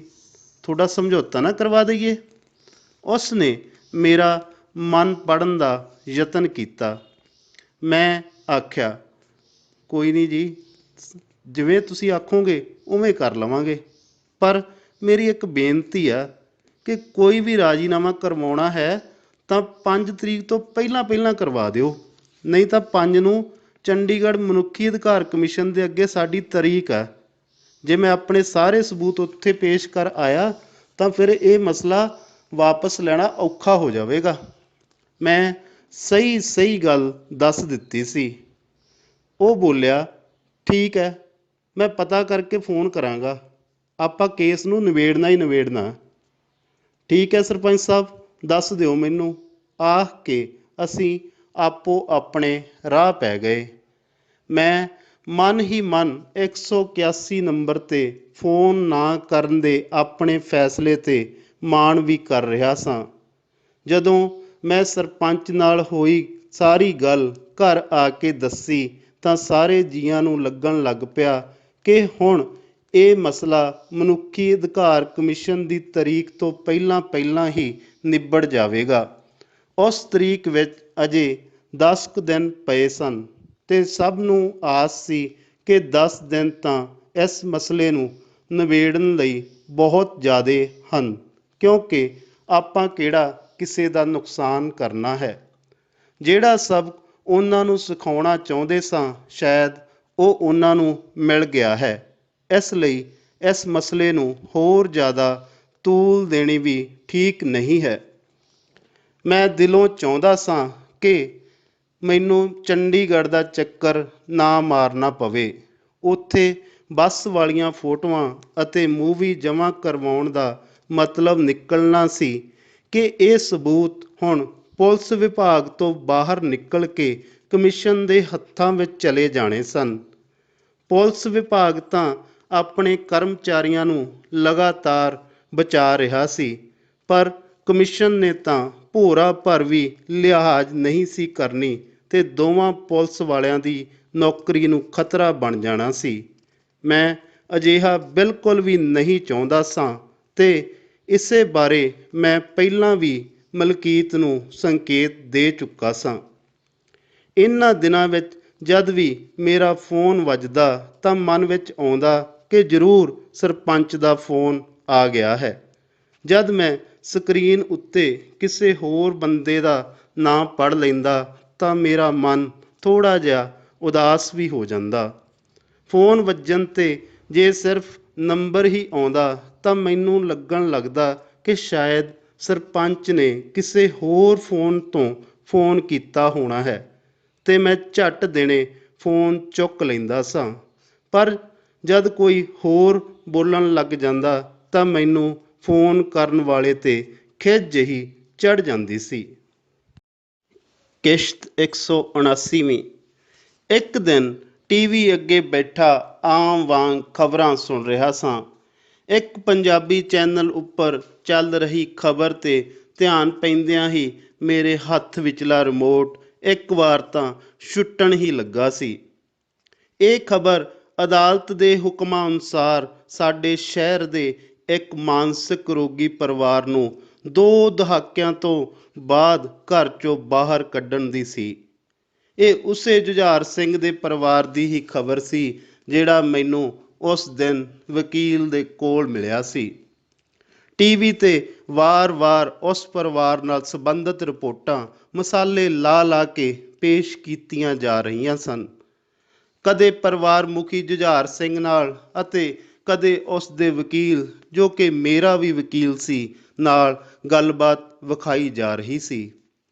ਹੈਰਾਨੀ ਦੀ ਗੱਲ ਇਹ ਸੀ ਕਿ ਜਦ ਉਸ ਪਰਿਵਾਰ ਨੂੰ ਜ਼ਬਰਦਸਤੀ ਘਰ ਤੋਂ ਬਾਹਰ ਕੱਢਿਆ ਜਾ ਰਿਹਾ ਸੀ ਤਾਂ ਮਾਨਸਿਕ ਰੂਪ 'ਚ ਬਿਮਾਰ ਔਰਤ ਨੇ ਆਪਣੇ ਬੱਚਿਆਂ ਨੂੰ ਬਚਾਉਣ ਲਈ ਉਸ ਟੀਮ 'ਤੇ ਹਮਲਾ ਕਰਨ ਦੀ ਅਸਫਲ ਕੋਸ਼ਿਸ਼ ਕੀਤੀ ਸੀ। ਇੰਨੇ ਵਰ੍ਹਿਆਂ ਦੀ ਸਵੈ ਕੈਦ ਭੋਗਣ ਕਾਰਨ ਉਸ ਦੇ ਹੱਥ ਇੰਨੇ ਮਜ਼ਬੂਤ ਨਹੀਂ ਰਹਿ ਗਏ ਸਨ ਕਿ ਉਹ ਪੁਲਿਸ ਵਾਲਿਆਂ ਦਾ ਮੁਕਾਬਲਾ ਕਰ ਸਕਦੇ। ਮੈਨੂੰ ਲੱਗਾ ਕਿ ਦੁਨੀਆ ਦੀ ਨਜ਼ਰ ਵਿੱਚ ਭਾਵੇਂ ਉਹ ਪਾਗਲ ਸੀ, ਪਰ ਉਸ ਅੰਦਰਲਾ ਮਾਂ ਦਾ ਦਿਲ ਅਜੇ ਵੀ ਆਪਣੀ ਔਲਾਦ ਲਈ ਧੜਕ ਰਿਹਾ ਸੀ। ਆਪਣੇ ਬੱਚਿਆਂ ਦੀ ਸਲਾਮਤੀ ਖਾਤਰ ਉਸਨੇ ਘਰ ਦੀ 4 ਦੀਵਾਰੀ ਨੂੰ ਹੀ ਜੇਲ੍ਹ ਬਣਾ ਲਿਆ ਸੀ ਤੇ ਪਤੀ ਨੂੰ ਵੀ ਬਾਹਰ ਕੱਢ ਦਿੱਤਾ ਸੀ। ਅੱਜ ਉਸ ਦਾ ਆਪਣੇ ਪਰਿਵਾਰ 'ਤੇ ਹਮਲਾ ਹੋਣ ਦਾ ਮਨ ਵਿਚਲਾ ਡਰ ਸੱਚ ਸਾਬਤ ਹੋ ਰਿਹਾ ਸੀ। ਸ਼ਾਇਦ ਇਸ ਲਈ ਉਸਨੇ ਆਪਣੇ ਬੱਚਿਆਂ ਨੂੰ ਬਚਾਉਣ ਦੀ ਖਾਤਰ ਪੁਲਿਸ ਦਲ ਉੱਪਰ ਹਮਲਾ ਕਰ ਦਿੱਤਾ ਸੀ। ਮੈਨੂੰ ਇੱਕ ਪਾਸੇ ਤਾਂ ਖੁਸ਼ੀ ਹੋਈ ਕਿ ਇੱਕ ਪਰਿਵਾਰ ਇਲਾਜ ਕਰਵਾ ਕੇ ਆਮ ਜ਼ਿੰਦਗੀ ਬਿਤਾਉਣ ਲੱਗ ਪਵੇਗਾ, ਪਰ ਮਨ ਵਿੱਚ ਇੱਕ ਸਵਾਲ ਵੀ ਉੱਠ ਰਿਹਾ ਸੀ ਕਿ ਜਦ ਇਸ ਤਰ੍ਹਾਂ ਦੇ ਪਹਿਲ ਦੇ ਆਧਾਰ 'ਤੇ ਵਿਚਾਰੇ ਜਾਣ ਵਾਲੇ ਕੇਸਾਂ ਵਿੱਚ ਸਾਡੀਆਂ ਅਦਾਲਤਾਂ ਅਤੇ ਪ੍ਰਸ਼ਾਸਨ 4-5 ਮਹੀਨੇ ਤੱਕ ਦਾ ਸਮਾਂ ਸਹਿਜੇ ਹੀ ਲਾ ਦਿੰਦਾ ਹੈ ਤਾਂ ਬਾਕੀ ਦੇ ਕੇਸਾਂ ਵਿੱਚ ਤਾਂ ਰੱਬ ਹੀ ਰਾਖਾ। ਸ਼ਾਇਦ ਇਹ ਕਾਨੂੰਨ ਸਾਡੇ ਦੇਸ਼ ਵਿੱਚ ਹੀ ਲਾਗੂ ਹੈ ਕਿ ਜ਼ਿੰਦਗੀ ਦਾ ਅਧਿਕਾਰ ਲਾਗੂ ਕਰਵਾਉਣ ਤੱਕ ਬੰਦੇ ਨੂੰ ਮਰਨ ਲਈ ਵੀ ਛੱਡ ਦਿੱਤਾ ਜਾਂਦਾ ਹੈ। ਆਮ ਬੰਦੇ ਦੀ ਸਮਝ ਮੁਤਾਬਕ ਇਹ ਕੇਸ ਸਭ ਤੋਂ ਪਹਿਲਾਂ ਅਤੇ ਤੇਜ਼ੀ ਨਾਲ ਨਿਬੇੜਨਾ ਬਣਦਾ ਸੀ, ਪਰ ਅਜਿਹੇ ਗੰਭੀਰਤਾ ਅਤੇ ਪਹਿਲ ਦੀ ਮੰਗ ਕਰਦੇ ਕੇਸ ਵਿੱਚ ਵੀ ਸਰਕਾਰੀ ਤੌਰ 'ਤੇ ਸੋਚ ਵਿਚਾਰ ਕਰਨ ਵਿੱਚ ਬੜੀ ਹੀ ਦੇਰ ਕਰ ਦਿੱਤੀ ਗਈ ਸੀ। ਬੇਸ਼ੱਕ ਮੈਂ ਖਬਰਾਂ ਸੁਣ ਰਿਹਾ ਸਾਂ, ਪਰ ਮੇਰੇ ਜ਼ਿਹਨ ਵਿੱਚ ਇਹ ਗੱਲ ਵਾਰ-ਵਾਰ ਆ ਰਹੀ ਸੀ ਕਿ ਨਿਆਂ ਦੇਣ 'ਚ ਕੀਤੀ ਗਈ ਦੇਰੀ ਨਿਆਂ ਨਾ ਦੇਣ ਦੇ ਤੁੱਲ ਹੁੰਦੀ ਹੈ। ਈਦ ਪਿੱਛੋਂ ਤੂੰਬਾ ਫੂਕਣਾ, ਮੇਰੇ ਮੂੰਹੋਂ ਆਪ ਮੁਹਾਰੇ ਹੀ ਇਹ ਸ਼ਬਦ ਨਿਕਲ ਗਏ ਸਨ। ਕਿਸ਼ਤ 180ਵੀਂ। ਕੁਦਰਤੀ ਅਗਲੇ ਹੀ ਦਿਨ ਤਾਰੀਖ ਹੋਣ ਕਾਰਨ ਮੈਂ ਆਪਣੇ ਵਕੀਲ ਕੋਲ ਗਿਆ। ਮੈਂ ਉਸ ਕੋਲੋਂ ਇਸ ਕੇਸ ਬਾਬਤ ਵਿਸਥਾਰ ਵਿੱਚ ਪੁੱਛਣ ਲੱਗ ਪਿਆ। ਅਸੀਂ ਅਜੇ ਗੱਲਾਂ ਕਰ ਹੀ ਰਹੇ ਸਾਂ ਕਿ ਉਸ ਦਾ ਮੋਬਾਈਲ ਫੋਨ ਵੱਜ ਉੱਠਿਆ। ਪਹਿਲਾਂ ਤਾਂ ਉਹ ਠਰੰਮੇ ਨਾਲ ਗੱਲ ਕਰਦਾ ਰਿਹਾ ਤੇ ਬਾਅਦ ਵਿੱਚ ਉਸ ਦੇ ਬੋਲਾਂ ਵਿੱਚ ਕੁਝ ਤਲਖੀ ਆ ਗਈ ਸੀ। ਉਦੋਂ ਤੁਹਾਡਾ ਪ੍ਰਸ਼ਾਸਨ ਕਿੱਥੇ ਗਿਆ ਸੀ, ਜਦ ਉਹ ਵਿਚਾਰਾ ਦਰਬਦਰ ਧੱਕੇ ਖਾ ਰਿਹਾ ਸੀ? ਉਹ ਕੁਝ ਰੁਕ ਕੇ ਬੋਲਿਆ। ਜਦੋਂ ਮੀਡੀਆ ਵਾਲੇ ਆ ਗਏ ਤਾਂ ਮੈਨੂੰ ਤਾਂ ਬਿਆਨ ਦੇਣਾ ਹੀ ਪੈਣਾ ਸੀ। ਹੁਣ ਬਦਨਾਮੀ ਤਾਂ ਹੋਣੀ ਆ। ਤੁਸੀਂ ਸਹੀ ਢੰਗ ਨਾਲ ਕੰਮ ਕਰਦੇ ਨਾ ਹੁੰਦੀ। ਚੱਲ, ਜੇ ਤੁਸੀਂ ਨਹੀਂ ਸੀ ਤਾਂ ਤੁਹਾਡੀ ਜਗ੍ਹਾ 'ਤੇ ਕੋਈ ਹੋਰ ਹੋਵੇਗਾ। ਅਹੁਦਾ ਵੀ ਉਹੀ ਆ ਤੇ ਕੁਰਸੀ ਵੀ ਉਹੀ। ਫੋਨ 'ਤੇ ਹੋ ਰਹੀ ਗੱਲਬਾਤ ਦੀ ਮੈਨੂੰ ਪੂਰੀ ਤਰ੍ਹਾਂ ਸਮਝ ਆ ਰਹੀ ਸੀ ਕਿ ਇਹ ਮੁੱਦਾ ਰਾਤ ਵਾਲੀ ਖਬਰ ਨਾਲ ਹੀ ਸੰਬੰਧਿਤ ਹੈ। ਫੋਨ ਤੋਂ ਵਿਹਲਾ ਹੋ ਕੇ ਉਸਨੇ ਲੰਬਾ ਸਾਰਾ ਹੌਕਾ ਲਿਆ ਤੇ ਫਿਰ ਆਪਣੇ ਆਪ ਨੂੰ ਸ਼ਾਂਤ ਕਰਨ ਦਾ ਯਤਨ ਕਰਨ ਲੱਗ ਪਿਆ। ਮੇਰੇ ਪੁੱਛਣ 'ਤੇ ਉਹ ਫੁੱਟ ਹੀ ਪਿਆ। ਯਾਰ ਕੀ ਦੱਸਾਂ, ਕੱਲ੍ਹ ਦੇ 50 ਫੋਨ ਆ ਗਏ ਵੱਡੇ ਵੱਡੇ ਅਫਸਰਾਂ ਦੇ। ਇੱਕੋ ਗੱਲ ਦਾ ਹੀ ਰੱਟਾ ਲਾਈ ਜਾਂਦੇ ਨੇ। ਕਿਹੜੀ ਗੱਲ ਦਾ? ਮੈਂ ਉਤਸੁਕਤਾ ਨਾਲ ਪੁੱਛਿਆ ਸੀ। ਉਹ ਬੋਲਿਆ, ਮੈਨੂੰ ਇਹੀ ਆਖੀ ਜਾਂਦੇ ਨੇ ਕਿ ਤੁਸੀਂ ਇਸ ਕੇਸ ਨੂੰ 84 ਦੇ ਦੰਗਿਆਂ ਨਾਲ ਜੋੜ ਕੇ ਪੇਸ਼ ਨਾ ਕਰੋ ਤੇ ਉਂਝ ਆਖੋ ਕਿ ਇਹ ਪਰਿਵਾਰ ਘਰੇਲੂ ਕਾਰਨਾਂ ਕਰਕੇ ਪਾਗਲਪਨ ਦੀ ਹਾਲਤ ਵਿੱਚ ਆ ਗਿਆ ਸੀ। ਦੱਸ ਯਾਰ, ਮੈਂ ਝੂਠ ਕਿਵੇਂ ਬੋਲਾਂ? ਮੈਨੂੰ ਕਿਹੜਾ ਪਤਾ ਨਹੀਂ ਕਿ ਉਦੋਂ ਕੀ ਕੀ ਬੀਤਿਆ ਸੀ? ਅਸ਼ੋਕ ਦੁਖੀ ਮਨ ਨਾਲ ਬੋਲਿਆ ਸੀ। ਮੈਂ ਕਾਰਨ ਜਾਣਨਾ ਚਾਹਿਆ। ਇਹਨਾਂ ਪ੍ਰਸ਼ਾਸਨ ਵਾਲਿਆਂ ਨੂੰ ਇਸ ਬਿਆਨ ਦੀ ਕੀ ਸਮੱਸਿਆ ਹੈ? ਸਮੱਸਿਆ ਇਹ ਹੈ ਕਿ ਇਹਨਾਂ ਦੀ ਇਸ ਮਾਮਲੇ ਵਿੱਚ ਨਾਕਾਮੀ ਸਾਬਤ ਹੁੰਦੀ ਆ। ਇਹ ਜਿਸ ਚੰਗੇ ਪ੍ਰਸ਼ਾਸਨ ਦੀ ਦੁਹਾਈ ਦੇਈ ਜਾ ਰਹੇ ਨੇ ਉਸ ਦੀ ਪੋਲ ਖੁੱਲ੍ਹਦੀ ਆ। ਇਹਨਾਂ ਦੁਆਰਾ ਕੀਤੇ ਜ਼ੁਲਮ ਕਿਵੇਂ ਸਾਲਾਂ ਬੱਧੀ ਲੋਕਾਂ ਨੂੰ ਮਾਨਸਿਕ ਤੌਰ 'ਤੇ ਪਰੇਸ਼ਾਨ ਕਰਦੇ ਨੇ, ਉਹ ਸਭ ਕੁਝ ਜੱਗ ਜ਼ਾਹਰ ਹੋਣ ਲੱਗ ਪਏ ਨੇ। ਤਾਂ ਹੀ ਇਹ ਆਪਣੇ ਕਾਲੇ ਕਾਰਨਾਮਿਆਂ ਉੱਤੋਂ ਪਰਦਾ ਨਹੀਂ ਉੱਠਣ ਦੇਣਾ ਚਾਹੁੰਦੇ। ਹੁਣ ਇਹ ਅਫਸਰ ਆਪਣੇ ਤੋਂ ਪਹਿਲਿਆਂ ਦੇ ਬਚਾਅ ਵਿੱਚ ਲੱਗਾ ਹੋਇਆ ਹੈ ਤਾਂ ਕਿ ਕੱਲ੍ਹ ਨੂੰ ਜਿਹੜਾ ਨਵਾਂ ਅਫਸਰ ਆਵੇ ਉਹ ਇਸ ਦੀ ਉਦਾਹਰਨ ਲੈ ਕੇ ਇਸ ਦੇ ਕਾਲੇ ਕਾਰਨਾਮਿਆਂ ਉੱਤੇ ਵੀ ਪਰਦਾ ਪਾਈ ਜਾਵੇ। ਇਹ ਇਸ ਅਫਸਰਸ਼ਾਹੀ ਦੀ ਇੱਕ ਗਿਣੀ ਮਿਥੀ ਸਕੀਮ ਤੇ ਗੁਪਤ ਸਮਝੌਤਾ ਹੈ। ਵਕੀਲ ਕਾਮਰੇਡਾਂ ਦੇ ਭਾਸ਼ਣ ਦੇਣ ਵਾਂਗ ਆਪਣੀ ਗੱਲ ਨੂੰ ਬੜਾ ਹੀ ਲੰਬਾ ਲੈ ਗਿਆ ਸੀ। ਉਸ ਅੰਦਰਲਾ ਜਾਗਿਆ ਹੋਇਆ ਕਾਮਰੇਡ ਆਪਣੀ ਚਰਮ ਸੀਮਾ 'ਤੇ ਸੀ। ਕਿਸ਼ਤ 181ਵੀਂ। ਮੈਂ ਵਕੀਲ ਦੀਆਂ ਸਾਰੀਆਂ ਗੱਲਾਂ ਸਮਝ ਰਿਹਾ ਸਾਂ ਅਤੇ ਉਸ ਦੀ ਸੁਰ ਨਾਲ ਸੁਰ ਮਿਲਾਉਣ ਕਰਕੇ ਉਹ ਹੋਰ ਵੀ ਜ਼ਿਆਦਾ ਜੋਸ਼ ਵਿੱਚ ਆ ਗਿਆ। ਆਪਣੀਆਂ ਗੱਲਾਂ ਵਿੱਚ ਉਸ ਨੇ ਪ੍ਰਸ਼ਾਸਨ ਦੇ ਕੰਮ ਕਾਜ ਦੀ ਇੰਨੀ ਮਾਂ ਭੈਣ ਇੱਕ ਕੀਤੀ ਕਿ ਮੈਨੂੰ ਮਹਿਸੂਸ ਹੋਣ ਲੱਗ ਪਿਆ ਸੀ ਕਿ ਇਸ ਨਿਜ਼ਾਮ ਵਿੱਚ ਮੇਰੇ 'ਤੇ ਪਏ ਹੋਏ ਕੇਸ ਦਾ ਹੱਲ ਅਜੇ ਛੇਤੀ ਸੰਭਵ ਨਹੀਂ ਹੈ ਤੇ ਮੈਨੂੰ ਇੱਕ ਲੰਬੀ ਲੜਾਈ ਲੜਨ ਲਈ ਤਿਆਰ ਰਹਿਣਾ ਚਾਹੀਦਾ ਹੈ। ਉਹ ਗੁੱਸੇ ਦਾ ਮਾਰਾ 2-4 ਕਰਾਰੀਆਂ ਗਾਲਾਂ ਵੀ ਪ੍ਰਸ਼ਾਸਨ ਨੂੰ ਕੱਢ ਗਿਆ ਸੀ। ਅਗਲੇ ਦਿਨ ਜਦ ਮੈਂ ਅਖਬਾਰਾਂ 'ਤੇ ਸਰਸਰੀ ਜਿਹੀ ਨਿਗਾਹ ਮਾਰੀ ਤਾਂ ਮੈਨੂੰ ਇੱਕ ਖਬਰ ਪੜ੍ਹਨ ਨੂੰ ਮਿਲੀ। ਮਾਨਸਿਕ ਤੌਰ 'ਤੇ ਰੋਗੀ ਪਰਿਵਾਰ ਦਾ ਮੁਖੀਆ ਸ਼ੱਕ ਦੇ ਘੇਰੇ ਵਿੱਚ। ਪੂਰੀ ਖਬਰ ਪੜ੍ਹਦੇ ਸਾਰ ਹੀ ਮੈਂ ਸਮਝ ਗਿਆ ਕਿ ਹੁਣ ਸਰਕਾਰੀ ਅਧਿਕਾਰੀ ਆਪਣੀ ਨਾਕਾਮੀ ਛੁਪਾਉਣ ਲਈ ਉਸ ਵਿਚਾਰੇ ਭਗਤ ਜਿਹੇ ਬੰਦੇ ਨੂੰ ਹੀ ਉਲਝਾਉਣ ਨੂੰ ਫਿਰਦੇ ਹਨ। ਜੇਕਰ ਮੈਂ ਸਰਕਾਰ ਦੇ ਪ੍ਰਬੰਧਕੀ ਕਰਮਚਾਰੀਆਂ ਦਾ ਅਸਲੀ ਰੂਪ ਨਾ ਵੇਖਿਆ ਹੁੰਦਾ ਤਾਂ ਸ਼ਾਇਦ ਮੈਂ ਵੀ ਆਮ ਲੋਕਾਂ ਦੇ ਵਾਂਗ ਹੀ ਸੋਚਣ ਲੱਗ ਪੈਣਾ ਸੀ। ਪਰ ਮੈਂ ਪ੍ਰਸ਼ਾਸਨ ਦਾ ਅਸਲੀ ਰੂਪ ਵੇਖ ਚੁੱਕਾ ਸਾਂ। ਇਸ ਲਈ ਮੈਂ ਪਹਿਲੀ ਨਜ਼ਰੇ ਹੀ ਜਾਣ ਗਿਆ ਸਾਂ ਕਿ ਇਹ ਖਬਰ ਸੰਬੰਧਿਤ ਅਧਿਕਾਰੀਆਂ ਦੁਆਰਾ ਜੁਝਾਰ ਸਿੰਘ ਤੇ ਉਸ ਦੇ ਪਰਿਵਾਰ ਦੀ ਅਸਲ ਸੱਚਾਈ ਨੂੰ ਲੋਕਾਂ ਦੇ ਮਨਾਂ ਵਿੱਚ ਸ਼ੱਕੀ ਬਣਾਉਣ ਲਈ ਹੀ ਲਗਵਾਈ ਗਈ ਹੈ। ਕਈ ਦਿਨਾਂ ਬਾਅਦ ਮੈਂ ਅਖਬਾਰ ਵਿੱਚ ਇੱਕ ਖਬਰ ਪੜ੍ਹੀ ਕਿ ਉਸ ਪਰਿਵਾਰ ਦਾ ਮੁਖੀਆ ਦਵਾਈ ਲੈਣ ਗਿਆ ਸੜਕ ਹਾਦਸੇ 'ਚ ਮਾਰਿਆ ਗਿਆ ਹੈ। ਜਿਸ ਬੰਦੇ ਦੇ ਦੁੱਖ ਮੈਂ ਇੰਨੇ ਨੇੜੇ ਹੋ ਕੇ ਜਾਣੇ ਤੇ ਸੁਣੇ ਸਨ, ਉਸ ਦਾ ਇਸ ਦੁਨੀਆ ਤੋਂ ਚਲੇ ਜਾਣਾ ਮੇਰੇ ਲਈ ਇੱਕ ਅਸਹਿ ਸਦਮਾ ਸੀ। ਪਤਾ ਨਹੀਂ ਇਹ ਸੱਚਾਈ ਸੀ ਜਾਂ ਫਿਰ ਮੇਰੇ ਮਨ ਦਾ ਵਹਿਮ ਕਿ ਉਸ ਬੰਦੇ ਨੂੰ ਕਿਸੇ ਸਾਜ਼ਿਸ਼ ਅਧੀਨ ਹੀ ਮਾਰਿਆ ਗਿਆ ਸੀ। ਸ਼ਾਇਦ ਲੋਕਾਂ ਤੋਂ ਉਲਟ ਇਸ ਸਰਕਾਰੀ ਧਿਰ ਦੇ ਸਿਰ ਤੇ ਇੱਕ ਨਵਾਂ ਖਤਰਾ ਮੰਡਰਾ ਰਿਹਾ ਸੀ ਕਿ ਉਹਨਾਂ ਦੇ ਪਾਜ ਹੁਣ ਖੁੱਲ੍ਹਣ ਹੀ ਵਾਲੇ ਹਨ। ਇਸ ਤੋਂ ਪਹਿਲਾਂ ਵੀ ਖਬਰੇ ਕਿੰਨੇ ਸੱਚੇ ਬੰਦਿਆਂ ਨੂੰ ਇੰਝ ਹੀ ਇਹਨਾਂ ਅਣਪਛਾਤੇ ਵਾਹਨਾਂ ਨਾਲ ਸੜਕਾਂ ਉੱਤੇ ਬੇਮੌਤੇ ਮਾਰਿਆ ਜਾ ਚੁੱਕਾ ਹੈ। ਮੈਂ ਕਈ ਦਿਨ ਉਸ ਬੰਦੇ ਨੂੰ ਕੁਚਲ ਜਾਣ ਵਾਲੇ ਵਾਹਨ ਚਾਲਕ ਦੇ ਫੜੇ ਜਾਣ ਦੀ ਉਮੀਦ ਵਿੱਚ ਅਖਬਾਰ ਫਰੋਲਦਾ ਰਿਹਾ, ਪਰ ਮੈਨੂੰ ਉਹ ਖਬਰ ਪੜ੍ਹਨ ਨੂੰ ਨਹੀਂ ਮਿਲੀ ਸੀ। ਕਿਸ਼ਤ 182ਵੀਂ। ਮਨੁੱਖੀ ਅਧਿਕਾਰ ਕਮਿਸ਼ਨ ਦੀ ਤਾਰੀਖ ਆਉਣ ਵਿੱਚ 2 ਦਿਨ ਰਹਿ ਗਏ ਸਨ, ਪਰ ਅਜੇ ਤੀਕ ਸਰਪੰਚ ਦਾ ਕੋਈ ਸੁਨੇਹਾ ਨਹੀਂ ਆਇਆ ਸੀ। ਮੈਂ ਦੁਚਿੱਤੀ ਵਿੱਚ ਪਿਆ ਹੋਇਆ ਸਾਂ ਕਿ ਆਪਣੇ ਇਕੱਠੇ ਕੀਤੇ ਹੋਏ ਸਬੂਤਾਂ ਨੂੰ ਕਮਿਸ਼ਨ ਦੇ ਅੱਗੇ ਪੇਸ਼ ਕਰ ਦੇਵਾਂ ਕਿ ਨਾ। ਸਬੂਤਾਂ ਦੇ ਇੱਕ ਨਿਰਪੱਖ ਏਜੰਸੀ ਕੋਲ ਜਾਣ ਦਾ ਅਰਥ ਸੀ ਕਿ ਮੈਂ ਚਾਹ ਕੇ ਵੀ ਆਪਣੀ ਸ਼ਿਕਾਇਤ ਵਾਪਸ ਨਹੀਂ ਲੈ ਸਕਣੀ ਸੀ ਤੇ ਪੁਲਿਸ ਵਾਲਿਆਂ ਤੇ ਕੇਸ ਦਰਜ ਹੋ ਜਾਣਾ ਸੀ। ਇਹਨਾਂ ਨੂੰ ਕਮਿਸ਼ਨ ਅੱਗੇ ਪੇਸ਼ ਨਾ ਕਰਨ ਦਾ ਮਤਲਬ ਇਹ ਨਿਕਲਣਾ ਸੀ ਕਿ ਮੈਂ ਜਾਣ ਬੁੱਝ ਕੇ ਹੀ ਝੂਠੀ ਸ਼ਿਕਾਇਤ ਦਰਜ ਕਰਵਾਈ ਹੈ। ਇਸ ਲਈ ਹੀ ਮੈਂ ਕਮਿਸ਼ਨ ਦੇ ਅੱਗੇ ਪੇਸ਼ ਨਹੀਂ ਹੋ ਰਿਹਾ ਹਾਂ।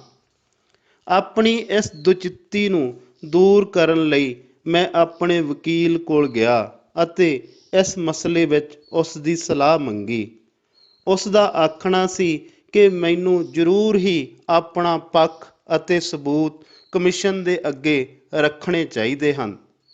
ਉਸ ਦੀਆਂ ਗੱਲਾਂ ਤੋਂ ਤਾਂ ਇਹ ਸਪਸ਼ਟ ਸੀ ਕਿ ਉਸ ਨੂੰ ਕਮਿਸ਼ਨ ਕੋਲੋਂ ਪੁਲਿਸ ਵਿਰੁੱਧ ਕਿਸੇ ਕਾਰਵਾਈ ਦਾ ਆਦੇਸ਼ ਕਰ ਦੇਣ ਦੀ ਉਮੀਦ ਤਾਂ ਬੜੀ ਘੱਟ ਹੁੰਦੀ ਹੈ, ਪਰ ਮੇਰੇ ਕੋਲ ਸਬੂਤਾਂ ਕਾਰਨ ਇਹ ਮੁਕੱਦਮਾ ਬੜਾ ਹੀ ਮਜ਼ਬੂਤ ਹੈ। ਇਸ ਲਈ ਉੱਥੇ ਜਾ ਕੇ ਆਪਣਾ ਪੱਖ ਰੱਖਣਾ ਬਣਦਾ ਹੈ, ਜ਼ਰੂਰੀ ਵੀ ਹੈ। ਇਸ ਨਾਲ ਦੂਜੀ ਧਿਰ ਤੇ ਦਬਾਅ ਵੀ ਵਧੇਗਾ। ਉਸ ਨੇ ਮੈਨੂੰ ਕੇਸ ਦੀ ਸੰਖੇਪ ਜਿਹੀ ਰੂਪ ਰੇਖਾ ਵੀ ਤਿਆਰ ਕਰਕੇ ਦੇ ਦਿੱਤੀ ਤਾਂ ਜੋ ਕੇਸ ਨੂੰ ਵਧੀਆ ਢੰਗ ਨਾਲ ਪੇਸ਼ ਕੀਤਾ ਜਾ ਸਕੇ। ਘਰ ਆ ਕੇ ਵੀ ਮੈਂ ਇਸ ਉਲਝਣ ਵਿੱਚ ਹੀ ਫਸਿਆ ਰਿਹਾ। ਅੰਤ ਥੱਕ ਹਾਰ ਕੇ ਮੈਂ ਫਿਰ ਉਸ ਹਮਦਰਦ ਪੁਲਿਸ ਵਾਲੇ ਨੂੰ ਫੋਨ ਮਿਲਾ ਲਿਆ ਅਤੇ ਜਲਦੀ ਮਿਲਣ ਦਾ ਸਮਾਂ ਮੰਗਿਆ। ਉਸ ਦਿਨ ਵੀ ਸਵੇਰ ਤੋਂ ਲੈ ਕੇ ਸ਼ਾਮ ਤੱਕ ਧੁੰਦ ਇੰਨੀ ਜ਼ਿਆਦਾ ਪਈ ਸੀ ਕਿ ਪਤਾ ਹੀ ਨਹੀਂ ਸੀ ਲੱਗ ਰਿਹਾ ਕਿ ਦਿਨ ਛਿਪ ਰਿਹਾ ਹੈ ਜਾਂ ਚੜ੍ਹ ਰਿਹਾ ਹੈ। ਉਸ ਵੱਲੋਂ ਦਿੱਤੇ ਸਮੇਂ ਅਤੇ ਸਥਾਨ ਤੇ ਪੁੱਜ ਕੇ ਮੈਂ ਉਸ ਨੂੰ ਸਾਰੀ ਸਥਿਤੀ ਤੋਂ ਜਾਣੂ ਕਰਵਾ ਦਿੱਤਾ। ਮੈਂ ਉਸ ਨੂੰ ਇਹ ਵੀ ਦੱਸ ਦਿੱਤਾ ਕਿ ਮੈਂ ਨਹੀਂ ਚਾਹੁੰਦਾ ਕਿ ਇਹ ਕੇਸ ਇੰਨੇ ਵੱਡੇ ਪੱਧਰ ਤੇ ਵਧਾਇਆ ਜਾਵੇ ਅਤੇ ਕਿਸੇ ਦਾ ਨੁਕਸਾਨ ਕੀਤਾ ਜਾਵੇ। ਕਿਸ਼ਤ 183ਵੀਂ। ਮੇਰੀ ਗੱਲ ਸੁਣ ਕੇ ਉਹ ਉੱਚੀ ਉੱਚੀ ਹੱਸਣ ਲੱਗਾ ਤੇ ਬੋਲਿਆ, ਜਾ ਓਏ ਯਾਰ, ਤੂੰ ਬਹੁਤਾ ਹੀ ਭੋਲਾ ਬੰਦਾ ਹੈ। ਉਹ ਮਨੁੱਖੀ ਅਧਿਕਾਰ ਕਮਿਸ਼ਨ ਨਹੀਂ, ਸਗੋਂ ਬਿਨਾਂ ਦੰਦਾਂ ਵਾਲਾ ਸ਼ੇਰ ਆ। ਪਹਿਲੀ ਗੱਲ ਤਾਂ ਉਹਨੇ ਕੁਝ ਕਰਨਾ ਨਹੀਂ, ਤੇ ਜੇ ਭੁੱਲ ਭੁਲੇਖੇ ਕੋਈ ਹੁਕਮ ਕਰ ਵੀ ਦਿੱਤਾ ਤਾਂ ਉਹ ਸਾਡੇ ਮਹਿਕਮੇ ਨੇ ਮੰਨਣਾ ਹੀ ਨਹੀਂ। ਤੂੰ ਡਰ ਨਾ, ਆਪਣਾ ਕੇਸ ਤਸੱਲੀ ਨਾਲ ਪੇਸ਼ ਕਰਕੇ ਆ। ਮੈਂ ਸਿੱਧਾ ਸਵਾਲ ਕੀਤਾ। ਜਦ ਉਸਨੇ ਕੁਝ ਕਰਨਾ ਹੀ ਨਹੀਂ ਤੇ ਨਾ ਕੁਝ ਉਸ ਤੋਂ ਹੋਣਾ, ਤਾਂ ਫਿਰ ਮੈਨੂੰ ਭਕਾਈ ਮਾਰਨ ਦੀ ਕੀ ਲੋੜ ਹੈ? ਉਹ ਆਖਣ ਲੱਗਾ, ਜਦ ਤੂੰ ਸ਼ਿਕਾਇਤ ਪਾ ਚੁੱਕਾ ਹੈ ਤਾਂ ਤੈਨੂੰ ਇਸ ਦੀ ਪੈਰਵਾਈ ਵੀ ਕਰਨੀ ਚਾਹੀਦੀ ਹੈ, ਕਿਉਂਕਿ ਤੇਰਾ ਉੱਥੇ ਨਾ ਜਾਣ ਦਾ ਮਤਲਬ ਉਲਟ ਨਿਕਲ ਸਕਦਾ। ਇਹਨਾਂ ਨੇ ਹਰ ਜਗ੍ਹਾ ਤੇ ਕਮਿਸ਼ਨ ਵੱਲੋਂ ਖਾਰਜ ਕੀਤੇ ਕੇਸ ਦੀ ਕਾਪੀ ਲਾ ਕੇ ਬਰੀ ਹੁੰਦੇ ਰਹਿਣਾ। ਜੇ ਤੂੰ ਆਪਣਾ ਪੱਖ ਪੇਸ਼ ਕਰਕੇ ਆਵੇਂਗਾ ਤਾਂ ਘੱਟੋ ਘੱਟ ਇਹਨਾਂ ਉੱਤੇ ਇੱਕ ਤਲਵਾਰ ਤਾਂ ਲਟਕਦੀ ਰਹੇਗੀ ਕਿ ਮੁਕੱਦਮਾ ਕਮਿਸ਼ਨ ਕੋਲ ਹੈ। ਉਸਨੇ ਪੂਰਾ ਬਲ ਦੇ ਕੇ ਆਖਿਆ ਸੀ। ਮੈਂ ਆਪਣਾ ਡਰ ਜ਼ਾਹਰ ਕਰਦਿਆਂ ਉਸ ਨੂੰ ਪੁੱਛਿਆ, ਆਪਾਂ ਤਾਂ ਇਹਨਾਂ ਦਾ ਕੋਈ ਨੁਕਸਾਨ ਨਹੀਂ ਕਰਨਾ ਚਾਹੁੰਦੇ। ਜੇ ਇਹ ਸਬੂਤ ਤੀਜੀ ਧਿਰ ਭਾਵ ਕਮਿਸ਼ਨ ਦੇ ਹੱਥ ਲੱਗ ਗਏ ਤਾਂ ਉਹਨਾਂ ਨੇ ਤਾਂ ਇਹਨਾਂ ਨੂੰ ਫਸਾਉਣ ਲੱਗੇ ਮਿੰਟ ਹੀ ਮਾਰਨਾ। ਮੇਰੀ ਗੱਲ ਸੁਣ ਕੇ ਉਹ ਫਿਰ ਉੱਚੀ ਉੱਚੀ ਹੱਸਣ ਲੱਗਾ ਤੇ ਹੱਸਦਾ ਹੋਇਆ ਹੀ ਆਖਣ ਲੱਗਾ, ਤੂੰ ਕੀ ਸਮਝਦਾ ਕਿ ਉਸ ਜੱਜ ਕੋਲ ਤੇਰਾ ਹੀ ਕੇਸ ਲੱਗਣਾ? ਉਸ ਕੋਲ ਕੋਈ ਹੋਰ ਕੇਸ ਨਹੀਂ। ਉਹਨੇ ਤਾਂ ਜਾਂਦੇ ਸਾਰ ਤੇਰੀ ਲੰਬੀ ਸਾਰੀ ਤਰੀਕ ਪਾ ਦੇਣੀ ਆ ਤੇ ਫਿਰ ਉਸ ਨੂੰ ਤਾਂ ਯਾਦ ਵੀ ਨਹੀਂ ਰਹਿਣਾ ਕਿ ਉਸ ਕੋਲ ਕੋਈ ਅਜਿਹਾ ਕੇਸ ਵੀ ਆਇਆ ਸੀ। ਜੇ ਇੱਧਰ ਤੇਰਾ ਸਮਝੌਤਾ ਹੋ ਗਿਆ ਤਾਂ ਤੂੰ ਕੇਸ ਵਾਪਸੀ ਦੀ ਅਰਜ਼ੀ ਦੇ ਦੇਵੀਂ। ਉਹਨਾਂ ਨੇ ਝੱਟ ਦੇਣੇ ਹੀ ਮਸਲਾ ਹੱਲ ਦਾ ਕਮੈਂਟ ਦੇ ਕੇ ਤੇਰੀ ਫਾਈਲ ਰਿਕਾਰਡ ਰੂਮ ਵਿੱਚ ਭੇਜ ਦੇਣੀ ਆ। ਰਿਕਾਰਡ ਰੂਮ ਦਾ ਮਤਲਬ ਹੈ ਕਬਰ ਵਿੱਚ ਦੱਬ ਦੇਣੀ ਆ। ਫੇਰ ਕਿਹਨੇ ਵੇਖਣੇ ਨੇ ਤੇਰੇ ਸਬੂਤ? ਉਸ ਨੇ ਮੈਨੂੰ ਪੂਰਾ ਹੌਸਲਾ ਦਿੱਤਾ। ਜਦ ਮੈਂ ਉਸ ਤੋਂ ਜਾਣ ਦੀ ਆਗਿਆ ਮੰਗੀ ਤਾਂ ਆਖਣ ਲੱਗਾ, ਅੱਜ ਨਹੀਂ ਜਾਣ ਦੇਣਾ ਤੈਨੂੰ ਸ਼ੈੱਟ ਲਾਈ ਤੋਂ ਬਗੈਰ। ਨਹੀਂ ਨਹੀਂ ਜੀ, ਨਹੀਂ, ਮੈਂ ਪੀਣੀ ਨਹੀਂ। ਮੈਂ ਕੇਸ ਦੀ ਤਿਆਰੀ ਕਰਨੀ ਆ। ਵਾਕਿਆ ਹੀ ਮੈਂ ਪੀਣੀ ਵੀ ਨਹੀਂ ਚਾਹੁੰਦਾ ਸਾਂ।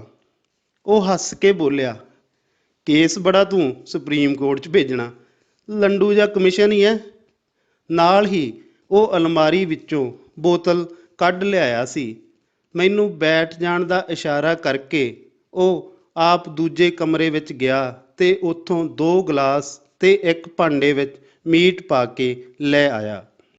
ਕਿਸ਼ਤ 184ਵੀਂ। ਮੈਨੂੰ ਝਿਜਕ ਵੀ ਆ ਰਹੀ ਸੀ ਕਿ ਜਿਸ ਬੰਦੇ ਨੇ ਮੇਰੀ ਇੰਨੀ ਜ਼ਿਆਦਾ ਮਦਦ ਕੀਤੀ ਹੈ ਉਹ ਅੱਜ ਮੇਰੇ ਲਈ ਫਿਰ ਇੰਨਾ ਕੁਝ ਕਰੀ ਜਾ ਰਿਹਾ ਹੈ। ਮੈਂ ਉਸ ਨੂੰ ਆਖਿਆ, ਸਰ ਇੰਨੀ ਖੇਚਲ ਨਾ ਕਰੋ ਜੀ, ਮੈਂ ਤਾਂ ਜਾਣਾ ਹੀ ਹੈ। ਖੇਚਲ ਨਹੀਂ ਯਾਰ, ਇਹ ਤਾਂ ਮੈਂ ਹਿਸਾਬ ਕਿਤਾਬ ਬਰਾਬਰ ਕਰਨ ਲੱਗਾ। ਉਸ ਨੇ ਗਲਾਸਾਂ ਵਿੱਚ ਦਾਰੂ ਪਾਉਂਦੇ ਹੋਏ ਆਖਿਆ। ਉਸ ਦੇ ਸ਼ਬਦਾਂ ਨੇ ਮੈਨੂੰ ਹੈਰਾਨ ਕਰ ਦਿੱਤਾ ਤੇ ਮੇਰੇ ਮੂੰਹੋਂ ਸਹਿ ਸੁਭਾਅ ਹੀ ਨਿਕਲਿਆ, ਕਿਹੜਾ ਹਿਸਾਬ ਕਿਤਾਬ ਸਰ? ਉਹ ਬੋਲਿਆ, ਤੂੰ ਮੈਨੂੰ ਪਿਆਈ ਸੀ ਨਾ ਚੌਂਕ ਵਾਲੇ ਹੋਟਲ ਵਿੱਚ, ਮੈਂ ਤਾਂ ਉਹ ਹਿਸਾਬ ਕਿਤਾਬ ਬਰਾਬਰ ਕਰਨਾ। ਉਹ ਮੇਰੀਆਂ ਅੱਖਾਂ ਵਿੱਚ ਸਿੱਧਾ ਝਾਕਦੇ ਹੋਏ ਬੋਲਿਆ ਸੀ। ਮੈਂ ਆਖਿਆ, ਨਹੀਂ ਸਰ, ਉਹ ਕੋਈ ਕਰਜ਼ਾ ਥੋੜ੍ਹੀ ਸੀ ਜੋ ਮੈਂ ਤੁਹਾਡੇ ਸਿਰ 'ਤੇ ਚੜ੍ਹਾ ਦਿੱਤਾ। ਉਹ ਤਾਂ ਇੱਕ ਤਰ੍ਹਾਂ ਦੀ ਖੁਸ਼ੀ ਸੀ ਕਿ ਤੁਸੀਂ ਮੈਨੂੰ ਕੋਬਰਾ ਸੱਪ ਦੇ ਰਹੇ ਹੋ। ਮੈਂ ਗੱਲ ਨੂੰ ਹਾਸੇ ਵਿੱਚ ਪਾਉਂਦੇ ਹੋਏ ਆਖਿਆ ਸੀ ਤਾਂ ਉਹ ਤੁਰੰਤ ਬੋਲ ਪਿਆ, ਨਹੀਂ ਯਾਰ, ਮੇਰੇ ਮਨ 'ਤੇ ਤਾਂ ਉਸ ਦਿਨ ਦਾ ਇੱਕ ਬੋਝ ਸੀ ਕਿ ਮੈਂ ਕਿਸੇ ਕੋਲੋਂ ਮੁਫਤ ਦੀ ਦਾਰੂ ਪੀ ਲਈ ਹੈ। ਮੈਂ ਤਾਂ ਆਪਣੇ ਮਨ ਦਾ ਬੋਝ ਹੀ ਉਤਾਰਨ ਲੱਗਾ ਤਾਂ ਕਿ ਸਹੁੰ ਖਾ ਸਕਾਂ ਕਿ ਮੈਂ ਕਿਸੇ ਤੋਂ ਵੀ ਮੁਫਤ ਦੀ ਦਾਰੂ ਨਹੀਂ ਪੀਤੀ ਤੇ ਜੇ ਕਦੇ ਪੀਣੀ ਵੀ ਪੈ ਗਈ ਤਾਂ ਉਸ ਨੂੰ ਓਨੀ ਪਿਆ ਵੀ ਦਿੱਤੀ ਹੈ। ਉਹ ਇੰਨੇ ਦਰਦ ਨਾਲ ਬੋਲਿਆ ਕਿ ਮੈਨੂੰ ਲੱਗਣ ਲੱਗਾ ਕਿ ਮੈਂ ਉਸ ਦਿਨ ਇਸ ਨੂੰ ਦਾਰੂ ਪਿਆ ਕੇ ਇੱਕ ਬਹੁਤ ਵੱਡਾ ਪਾਪ ਕਰ ਲਿਆ ਹੈ। ਮੈਂ ਉਸ ਨੂੰ ਆਖਿਆ, ਨਹੀਂ ਸਰ, ਪਲੀਜ਼ ਇਸ ਤਰ੍ਹਾਂ ਨਾ ਆਖੋ। ਇਸ ਤਰ੍ਹਾਂ ਤਾਂ ਮੈਂ ਇੱਕ ਬੇਹੱਦ ਹੀ ਇਮਾਨਦਾਰ ਬੰਦੇ ਦਾ ਈਮਾਨ ਭੰਗ ਕਰਨ ਵਾਲਾ ਦੋਸ਼ੀ ਸਾਬਤ ਹੁੰਦਾ। ਮੈਂ ਅਫਸੋਸ ਜ਼ਾਹਰ ਕੀਤਾ ਸੀ ਤਾਂ ਉਹ ਫਿਰ ਬੋਲਿਆ, ਯਾਰ ਫਿਕਰ ਨਾ ਕਰ, ਅੱਜ ਮੈਂ ਤੇਰਾ ਪਿਛਲਾ ਹਿਸਾਬ ਕਿਤਾਬ ਨਿਬੇੜਨਾ ਹੀ ਨਹੀਂ, ਸਗੋਂ ਤੇਰੇ 'ਤੇ ਇੱਕ ਕਰਜ਼ਾ ਵੀ ਚਾੜ੍ਹਨਾ, ਉਦੋਂ ਵੱਧ ਪੈਗ ਪਿਆ ਕੇ। ਹੁਣ ਤੂੰ ਸੋਚੇਂਗਾ ਕਿ ਵਾਧੂ ਪੈਗ ਕਿਸ ਲਈ? ਇਹ ਤਾਂ ਕਿ ਜਦ ਤੂੰ ਇਸ ਕੇਸ ਨੂੰ ਜਿੱਤ ਕੇ ਮੈਨੂੰ ਪਾਰਟੀ ਕਰੇ ਤਾਂ ਮੈਂ ਖੁੱਲ੍ਹ ਕੇ ਪੈਗ ਲਾ ਸਕਾਂ ਤੇ ਮੇਰੇ ਮਨ 'ਤੇ ਇਹ ਬੋਝ ਨਾ ਰਹੇ ਕਿ ਮੈਂ ਤੇਰੀ ਦਾਰੂ ਪੀ ਰਿਹਾ। ਸਗੋਂ ਮੈਨੂੰ ਇਹ ਹੀ ਲੱਗੇ ਕਿ ਮੈਂ ਆਪਣੀ ਉਧਾਰ ਪਿਆਈ ਦਾਰੂ ਹੀ ਵਾਪਸ ਪੀ ਰਿਹਾ ਹਾਂ। ਉਸ ਨੇ ਇੰਨੇ ਭਾਵੁਕ ਹੁੰਦੇ ਹੋਏ ਆਖਿਆ ਕਿ ਮੇਰਾ ਦਿਲ ਕਰ ਰਿਹਾ ਸੀ ਕਿ ਦੁਨੀਆ ਦੇ ਸਭ ਤੋਂ ਗੰਦੇ ਵਿਭਾਗ ਦੇ ਸਭ ਤੋਂ ਚੰਗੇ ਤੇ ਨੇਕ ਬੰਦੇ ਦੇ ਪੈਰ ਛੂਹ ਲਵਾਂ ਤੇ ਉਹਨਾਂ ਨੂੰ ਵਾਰ-ਵਾਰ ਪ੍ਰਣਾਮ ਕਰਾਂ ਕਿ ਇੰਨੇ ਵੱਡੇ ਗੰਦ ਦੇ ਛਿੱਪੜ ਵਿੱਚ ਵੀ ਇੱਕ ਕਮਲ ਦਾ ਫੁੱਲ ਖਿੜਨ ਦੀ ਸਮਰੱਥਾ ਰੱਖਦਾ ਹੈ। ਅਸੀਂ ਗੱਲਾਂ ਬਾਤਾਂ ਕਰਦਿਆਂ 2-3 ਪੈਗ ਚਾੜ ਲਏ। ਕਦੇ ਮੇਰੇ ਕੇਸ ਦੀਆਂ ਗੱਲਾਂ ਤੁਰ ਪੈਂਦੀਆਂ ਤੇ ਕਦੇ ਕਿਸੇ ਹੋਰ ਮਾਮਲੇ ਦੀਆਂ। ਕਿਸ਼ਤ 185ਵੀਂ। ਉਹ ਲਗਾਤਾਰ ਮੈਨੂੰ ਹੌਸਲਾ ਵਧਾਉਣ ਵਾਲੇ ਕੇਸਾਂ ਦੀਆਂ ਉਦਾਹਰਨਾਂ ਦੇਈ ਜਾ ਰਿਹਾ ਸੀ ਤੇ ਮੈਂ ਵੀ ਮਾਸ ਦੀ ਬੋਟੀ ਚੂੰਡਦਾ ਇੱਕ ਤੋਂ ਬਾਅਦ ਇੱਕ ਪੈਗ ਚਾੜ੍ਹਦਾ ਹੋਇਆ ਪੂਰੀ ਲੋਰ ਵਿੱਚ ਆ ਚੁੱਕਾ ਸਾਂ। ਦਾਰੂ, ਗੱਲਾਂ ਅਤੇ ਮੁਰਗੇ ਦੇ ਮਾਸ ਨੇ ਮੇਰੇ ਅੰਦਰ ਇੰਨੀ ਗਰਮੀ ਭਰ ਦਿੱਤੀ ਸੀ ਕਿ ਬਾਹਰ ਦੀ ਸਰਦੀ ਅਤੇ ਅੱਤ ਦੀ ਧੁੰਦ ਨੂੰ ਵੀ ਭੁੱਲ ਚੁੱਕਾ ਸਾਂ। ਗੱਲਾਂ ਵਿੱਚ ਉਹ ਮੈਨੂੰ ਕਹਿਣ ਲੱਗਾ, ਯਾਰ, ਮੈਨੂੰ ਇਮਾਨਦਾਰ ਬੰਦੇ ਇੰਨੇ ਜ਼ਿਆਦਾ ਪਸੰਦ ਨੇ ਕਿ ਮੈਂ ਉਹਨਾਂ ਲਈ ਆਪਣੀ ਨੌਕਰੀ ਤਾਂ ਕੀ ਜਾਨ ਵੀ ਵਾਰ ਸਕਦਾ। ਸਰ, ਤੁਹਾਨੂੰ ਕੀ ਪਤਾ, ਸ਼ਾਇਦ ਮੈਂ ਦੁਨੀਆ 'ਚ ਸਭ ਤੋਂ ਵੱਡਾ ਬੇਈਮਾਨ ਹੋਵਾਂ। ਮੈਂ ਹਾਸੇ ਨਾਲ ਅਤੇ ਉਸ ਨੂੰ ਟੋਹਣ ਲਈ ਆਖਿਆ ਸੀ। ਉਹ ਬੋਲਿਆ, ਯਾਰ, ਦਾਈਆਂ ਤੋਂ ਕਦੇ ਪੇਟ ਲੁਕੇ ਨੇ? ਮੈਂ ਤੈਨੂੰ ਦੱਸਿਆ ਸੀ ਕਿ ਸਾਡਾ ਮਹਿਕਮਾ ਜੇ ਆਈ ਤੇ ਆ ਜਾਵੇ ਤਾਂ ਉਹ ਪਤਾਲ ਵਿੱਚੋਂ ਕੀੜੀ ਵੀ ਲੱਭ ਲਿਆਉਂਦਾ। ਤੈਨੂੰ ਪਹਿਲਾਂ ਵੀ ਕਈ ਵਾਰ ਦੱਸਿਆ ਕਿ ਮੈਨੂੰ ਤੇਰੇ ਪਰਿਵਾਰ ਕੀ ਤੇਰੇ ਆਪਣੇ ਮਹਿਕਮੇ ਵਿਚਲੇ ਕਿਰਦਾਰ ਬਾਰੇ ਵੀ ਪੂਰੀ ਜਾਣਕਾਰੀ ਹੈ। ਜੇ ਤੇਰਾ ਇੱਕ ਵੀ ਨੰਬਰ ਕੱਟਿਆ ਜਾਂਦਾ ਤਾਂ ਆਪਾਂ ਇੰਜ ਇਕੱਠੇ ਬੈਠ ਕੇ ਦਾਰੂ ਨਹੀਂ ਸੀ ਪੀਣੀ। ਉਹ ਸਰੂਰ ਵਿੱਚ ਆਇਆ ਬੋਲਿਆ ਸੀ। ਮੈਨੂੰ ਪਤਾ ਹੀ ਨਹੀਂ ਲੱਗਾ ਕਿ ਮੈਂ ਦਾਰੂ ਦੇ ਨਸ਼ੇ ਵਿੱਚ ਕਿਵੇਂ ਤੇ ਕਿਉਂ ਬੋਲ ਗਿਆ ਸਾਂ। ਫਿਰ ਕਿਸ ਨਾਲ ਪੀਣੀ ਸੀ? ਮੈਨੂੰ ਇੱਕ ਪਲ ਦੇ ਵਿੱਚ ਹੀ ਆਪਣੀ ਮੂੰਹੋਂ ਨਿਕਲੀ ਇਸ ਗੱਲ 'ਤੇ ਅਫਸੋਸ ਵੀ ਹੋਇਆ ਤੇ ਅਹਿਸਾਸ ਵੀ ਕਿ ਮੈਨੂੰ ਇਹ ਨਹੀਂ ਸੀ ਆਖਣਾ ਚਾਹੀਦਾ। ਸ਼ਾਇਦ ਉਹ ਮੇਰੇ ਹੱਥਾਂ ਵਿੱਚੋਂ ਵਾਰ-ਵਾਰ ਛੁੱਟ ਰਹੀ ਮੀਟ ਦੀ ਬੋਟੀ ਨੂੰ ਵੇਖ ਕੇ ਸਮਝ ਗਿਆ ਸੀ ਕਿ ਮੈਂ ਇਹ ਗੱਲ ਜਾਣ ਬੁੱਝ ਕੇ ਨਹੀਂ ਆਖੀ ਹੈ। ਇਸ ਲਈ ਉਹ ਸੰਭਲ ਕੇ ਬੋਲਿਆ, ਕਿਸੇ ਨਾਲ ਵੀ ਨਹੀਂ। ਮੈਂ ਕਿਸੇ ਐਰੇ ਗਹਿਰੇ ਨੱਥੂ ਖੈਰੇ ਨਾਲ ਨਹੀਂ ਪੀਂਦਾ। ਕਿਉਂ? ਮੈਂ ਪੁੱਛਿਆ। ਉਹ ਬੋਲਿਆ, ਕਿਉਂਕਿ ਤੂੰ ਕਾਮਰੇਡ ਦਾ ਮੁੰਡਾ ਹੈ। ਮੇਰੀ ਤਾਂ ਕੀ, ਸਾਡੇ ਵਿਭਾਗ ਦੀ ਰਿਪੋਰਟ ਮੁਤਾਬਕ ਵੀ ਪੱਕਾ ਇਮਾਨਦਾਰ ਬੰਦਾ ਹੈ। ਬੇਸ਼ੱਕ ਮੈਂ ਤਾਂ ਕੀ, ਇੱਥੇ ਕੋਈ ਵੀ ਪੂਰਾ ਇਮਾਨਦਾਰ ਨਹੀਂ, ਪਰ ਜਿਸ ਬੰਦੇ ਨੂੰ ਸਾਡੇ ਵਿਭਾਗ ਦੀ ਹਰ ਰਿਪੋਰਟ ਸੱਚਾ ਸੁੱਚਾ ਆਖ ਰਹੀ ਹੋਵੇ, ਉਸ ਦਾ ਸਾਥ ਨਾ ਦੇ ਕੇ ਮੈਂ ਪਾਪਾਂ ਦਾ ਭਾਗੀਦਾਰ ਨਹੀਂ ਬਣ ਸਕਦਾ। ਇਸ ਲਈ ਮੈਂ ਤੇਰੀ ਮਦਦ ਕੀਤੀ ਆ ਪਿਆਰੇ, ਨਹੀਂ ਤਾਂ ਇੱਥੇ ਹਜ਼ਾਰਾਂ ਲੋਕ ਤੁਰੇ ਫਿਰਦੇ ਨੇ ਥਾਣਿਆਂ ਤੇ ਸਾਡੇ ਦਫ਼ਤਰ ਵਿੱਚ ਧੱਕੇ ਖਾਂਦੇ ਹੋਏ। ਉਹ ਉਪਦੇਸ਼ ਦੇਣ ਵਾਂਗ ਛਿੜ ਪਿਆ ਸੀ, ਜਿਸ ਨੂੰ ਨਾ ਤਾਂ ਮੈਂ ਰੋਕ ਸਕਦਾ ਸਾਂ ਤੇ ਨਾ ਹੀ ਰੋਕਣਾ ਚਾਹੁੰਦਾ ਸੀ, ਕਿਉਂਕਿ ਉਹ ਮੇਰੀਆਂ ਸਿਫਤਾਂ ਦੇ ਪੁਲ ਬੰਨ੍ਹੀ ਜਾ ਰਿਹਾ ਸੀ। ਆਪਣੀ ਵਡਿਆਈ ਕਿਸੇ ਨੂੰ ਵੀ ਬੁਰੀ ਨਹੀਂ ਲੱਗਦੀ ਤੇ ਜੇਕਰ ਇਹ ਵਡਿਆਈ ਕੁਝ ਘੁੱਟ ਅੰਦਰ ਗਈ ਤੋਂ ਹੋ ਜਾਵੇ ਤਾਂ ਇਸ ਨੂੰ ਕੋਈ ਵੀ ਬੰਦ ਕਰਵਾਉਣਾ ਨਹੀਂ ਚਾਹੇਗਾ। ਆਪਣੀ ਅਤੇ ਆਪਣੇ ਪਰਿਵਾਰ ਦੀ ਇੰਨੀ ਪ੍ਰਸ਼ੰਸਾ ਸੁਣ ਕੇ ਮੇਰੇ ਪੀਤੇ ਗਏ 4 ਹਾੜਿਆਂ ਦਾ ਨਸ਼ਾ ਦੁੱਗਣਾ ਹੋ ਚੁੱਕਾ ਸੀ। ਕਿਸ਼ਤ 186ਵੀਂ। ਮੇਰਾ ਇੱਕ ਮਨ ਤਾਂ ਕਰ ਰਿਹਾ ਸੀ ਕਿ ਧੁੰਦ ਦੇ ਹੋਰ ਸੰਘਣੀ ਹੋਣ ਤੋਂ ਪਹਿਲਾਂ ਹੀ ਛੇਤੀ ਤੋਂ ਛੇਤੀ ਘਰ ਪੁੱਜਿਆ ਜਾਵੇ, ਪਰ ਆਪਣੀ ਪ੍ਰਸ਼ੰਸਾ ਸੁਣ ਰਿਹਾ ਮਨ ਅਜੇ ਵੀ ਉੱਥੇ ਹੀ ਬੈਠਾ ਰਹਿਣਾ ਚਾਹ ਰਿਹਾ ਸੀ। ਮੈਨੂੰ ਸਮਝ ਨਹੀਂ ਸੀ ਲੱਗ ਰਹੀ ਕਿ ਮੈਂ ਉੱਥੇ ਹੀ ਬੈਠਾ ਰਹਾਂ ਜਾਂ ਉੱਠ ਕੇ ਘਰ ਨੂੰ ਚਲਾ ਜਾਵਾਂ। ਅੰਤ ਮੈਂ ਮਨ ਵਿੱਚ ਇੱਕ ਤਰਕੀਬ ਸੋਚੀ। ਮੈਂ ਪਿਸ਼ਾਬ ਕਰਕੇ ਆਉਣ ਦਾ ਬਹਾਨਾ ਬਣਾਇਆ। ਜਦ ਮੈਂ ਉੱਠਿਆ ਤਾਂ ਮੇਰੇ ਪੈਰ ਲੜਖੜਾ ਰਹੇ ਸਨ। ਮੈਂ ਪਿਸ਼ਾਬ ਕੀਤਾ ਤੇ ਵਾਪਸ ਆ ਕੇ ਬੈਠਣ ਦਾ ਲਾਲਚ ਨਾ ਕੀਤਾ ਤੇ ਖੜੇ ਖੜੇ ਹੀ ਉਸ ਤੋਂ ਹੋਰ ਨਾ ਬੈਠ ਸਕਣ ਦੀ ਮਾਫ਼ੀ ਮੰਗ ਲਈ। ਮੇਰੇ ਉਖੜ ਰਹੇ ਪੈਰਾਂ ਤੋਂ ਉਹ ਵੀ ਮੇਰੀ ਹਾਲਤ ਸਮਝ ਚੁੱਕਾ ਸੀ ਤੇ ਉਸ ਨੇ ਮੈਨੂੰ ਹੋਰ ਬਿਠਾਉਣ ਦੀ ਜਿੱਦ ਨਾ ਕੀਤੀ। ਬਾਹਰਲੇ ਬੂਹੇ ਕੋਲ ਆਉਂਦਿਆਂ ਉਹ ਬੋਲਿਆ, ਅੱਜ ਮੇਰੇ ਨਾਲ ਇੱਕ ਵਾਅਦਾ ਕਰਕੇ ਜਾ। ਵਾਅਦਾ ਨਹੀਂ ਵੀਰ ਜੀ, ਤੁਸੀਂ ਹੁਕਮ ਕਰੋ। ਮੈਂ ਤੁਹਾਡਾ ਦੇਣ ਤਾਂ ਜ਼ਿੰਦਗੀ ਭਰ ਨਹੀਂ ਦੇ ਸਕਦਾ। ਮੇਰੀ ਜ਼ੁਬਾਨ ਤਾਂ ਬੇਸ਼ੱਕ ਥਥਲਾ ਰਹੀ ਸੀ, ਪਰ ਮੇਰਾ ਤਨ ਤੇ ਮਨ ਉਸ ਦਾ ਸਾਥ ਦੇਣ ਲਈ ਤਿਆਰ ਬਰ ਤਿਆਰ ਖੜਾ ਸੀ। ਉਹ ਬੋਲਿਆ, ਵਾਅਦਾ ਇਹ ਕਿ ਤੂੰ ਕੇਸ ਜਿੱਤਣ ਤੋਂ ਬਾਅਦ ਸਾਡੇ ਇਸ ਮਹਿਕਮੇ ਦੀ ਹਾਲਤ ਬਾਰੇ ਇੱਕ ਕਿਤਾਬ ਜ਼ਰੂਰ ਲਿਖ, ਜਿਹੜੀ ਇਸ ਮਹਿਕਮੇ ਦੇ ਅੰਦਰਲੇ ਪੂਰੇ ਕੋਹਜ ਨੂੰ ਉਜਾਗਰ ਕਰਦੀ ਹੋਵੇ। ਪੂਰੀ ਸੱਚਾਈ ਲਿਖਣੀ ਆ, ਜਿਹੜੀ ਮੈਂ ਵੇਖਦਾ ਤਾਂ ਹਰ ਰੋਜ਼ ਹਾਂ, ਪਰ ਮਜਬੂਰੀ ਵਸ ਲਿਖ ਨਹੀਂ ਸਕਦਾ, ਤੇ ਲਿਖਣਾ ਮੇਰੇ ਵਰਗੇ ਬੰਦੇ ਦੇ ਵੱਸ ਦਾ ਰੋਗ ਵੀ ਨਹੀਂ। ਉਸ ਨੇ ਮੇਰੇ ਵੱਲ ਸਿੱਧਾ ਝਾਕਦਿਆਂ ਤਰਲੇ ਜਿਹੇ ਨਾਲ ਆਖਿਆ ਸੀ। ਮੈਂ ਉਸ ਨੂੰ ਵਿਸ਼ਵਾਸ ਦਿਵਾਇਆ, ਮੈਂ ਕੇਸ ਜਿੱਤਾਂ ਜਾਂ ਹਾਰਾਂ, ਪਰ ਇਸ ਘਟਨਾਕ੍ਰਮ 'ਤੇ ਨਾਵਲ ਜ਼ਰੂਰ ਲਿਖਾਂਗਾ। ਵੀਰ ਜੀ, ਇਹ ਮੇਰਾ ਤੁਹਾਡੇ ਨਾਲ ਵਾਅਦਾ ਹੈ। ਮੈਂ ਪੂਰੇ ਵਿਸ਼ਵਾਸ ਨਾਲ ਆਖਦਿਆਂ ਉਸ ਨੂੰ ਆਪਣੇ ਕਲਾਵੇ ਵਿੱਚ ਲੈ ਲਿਆ ਸੀ।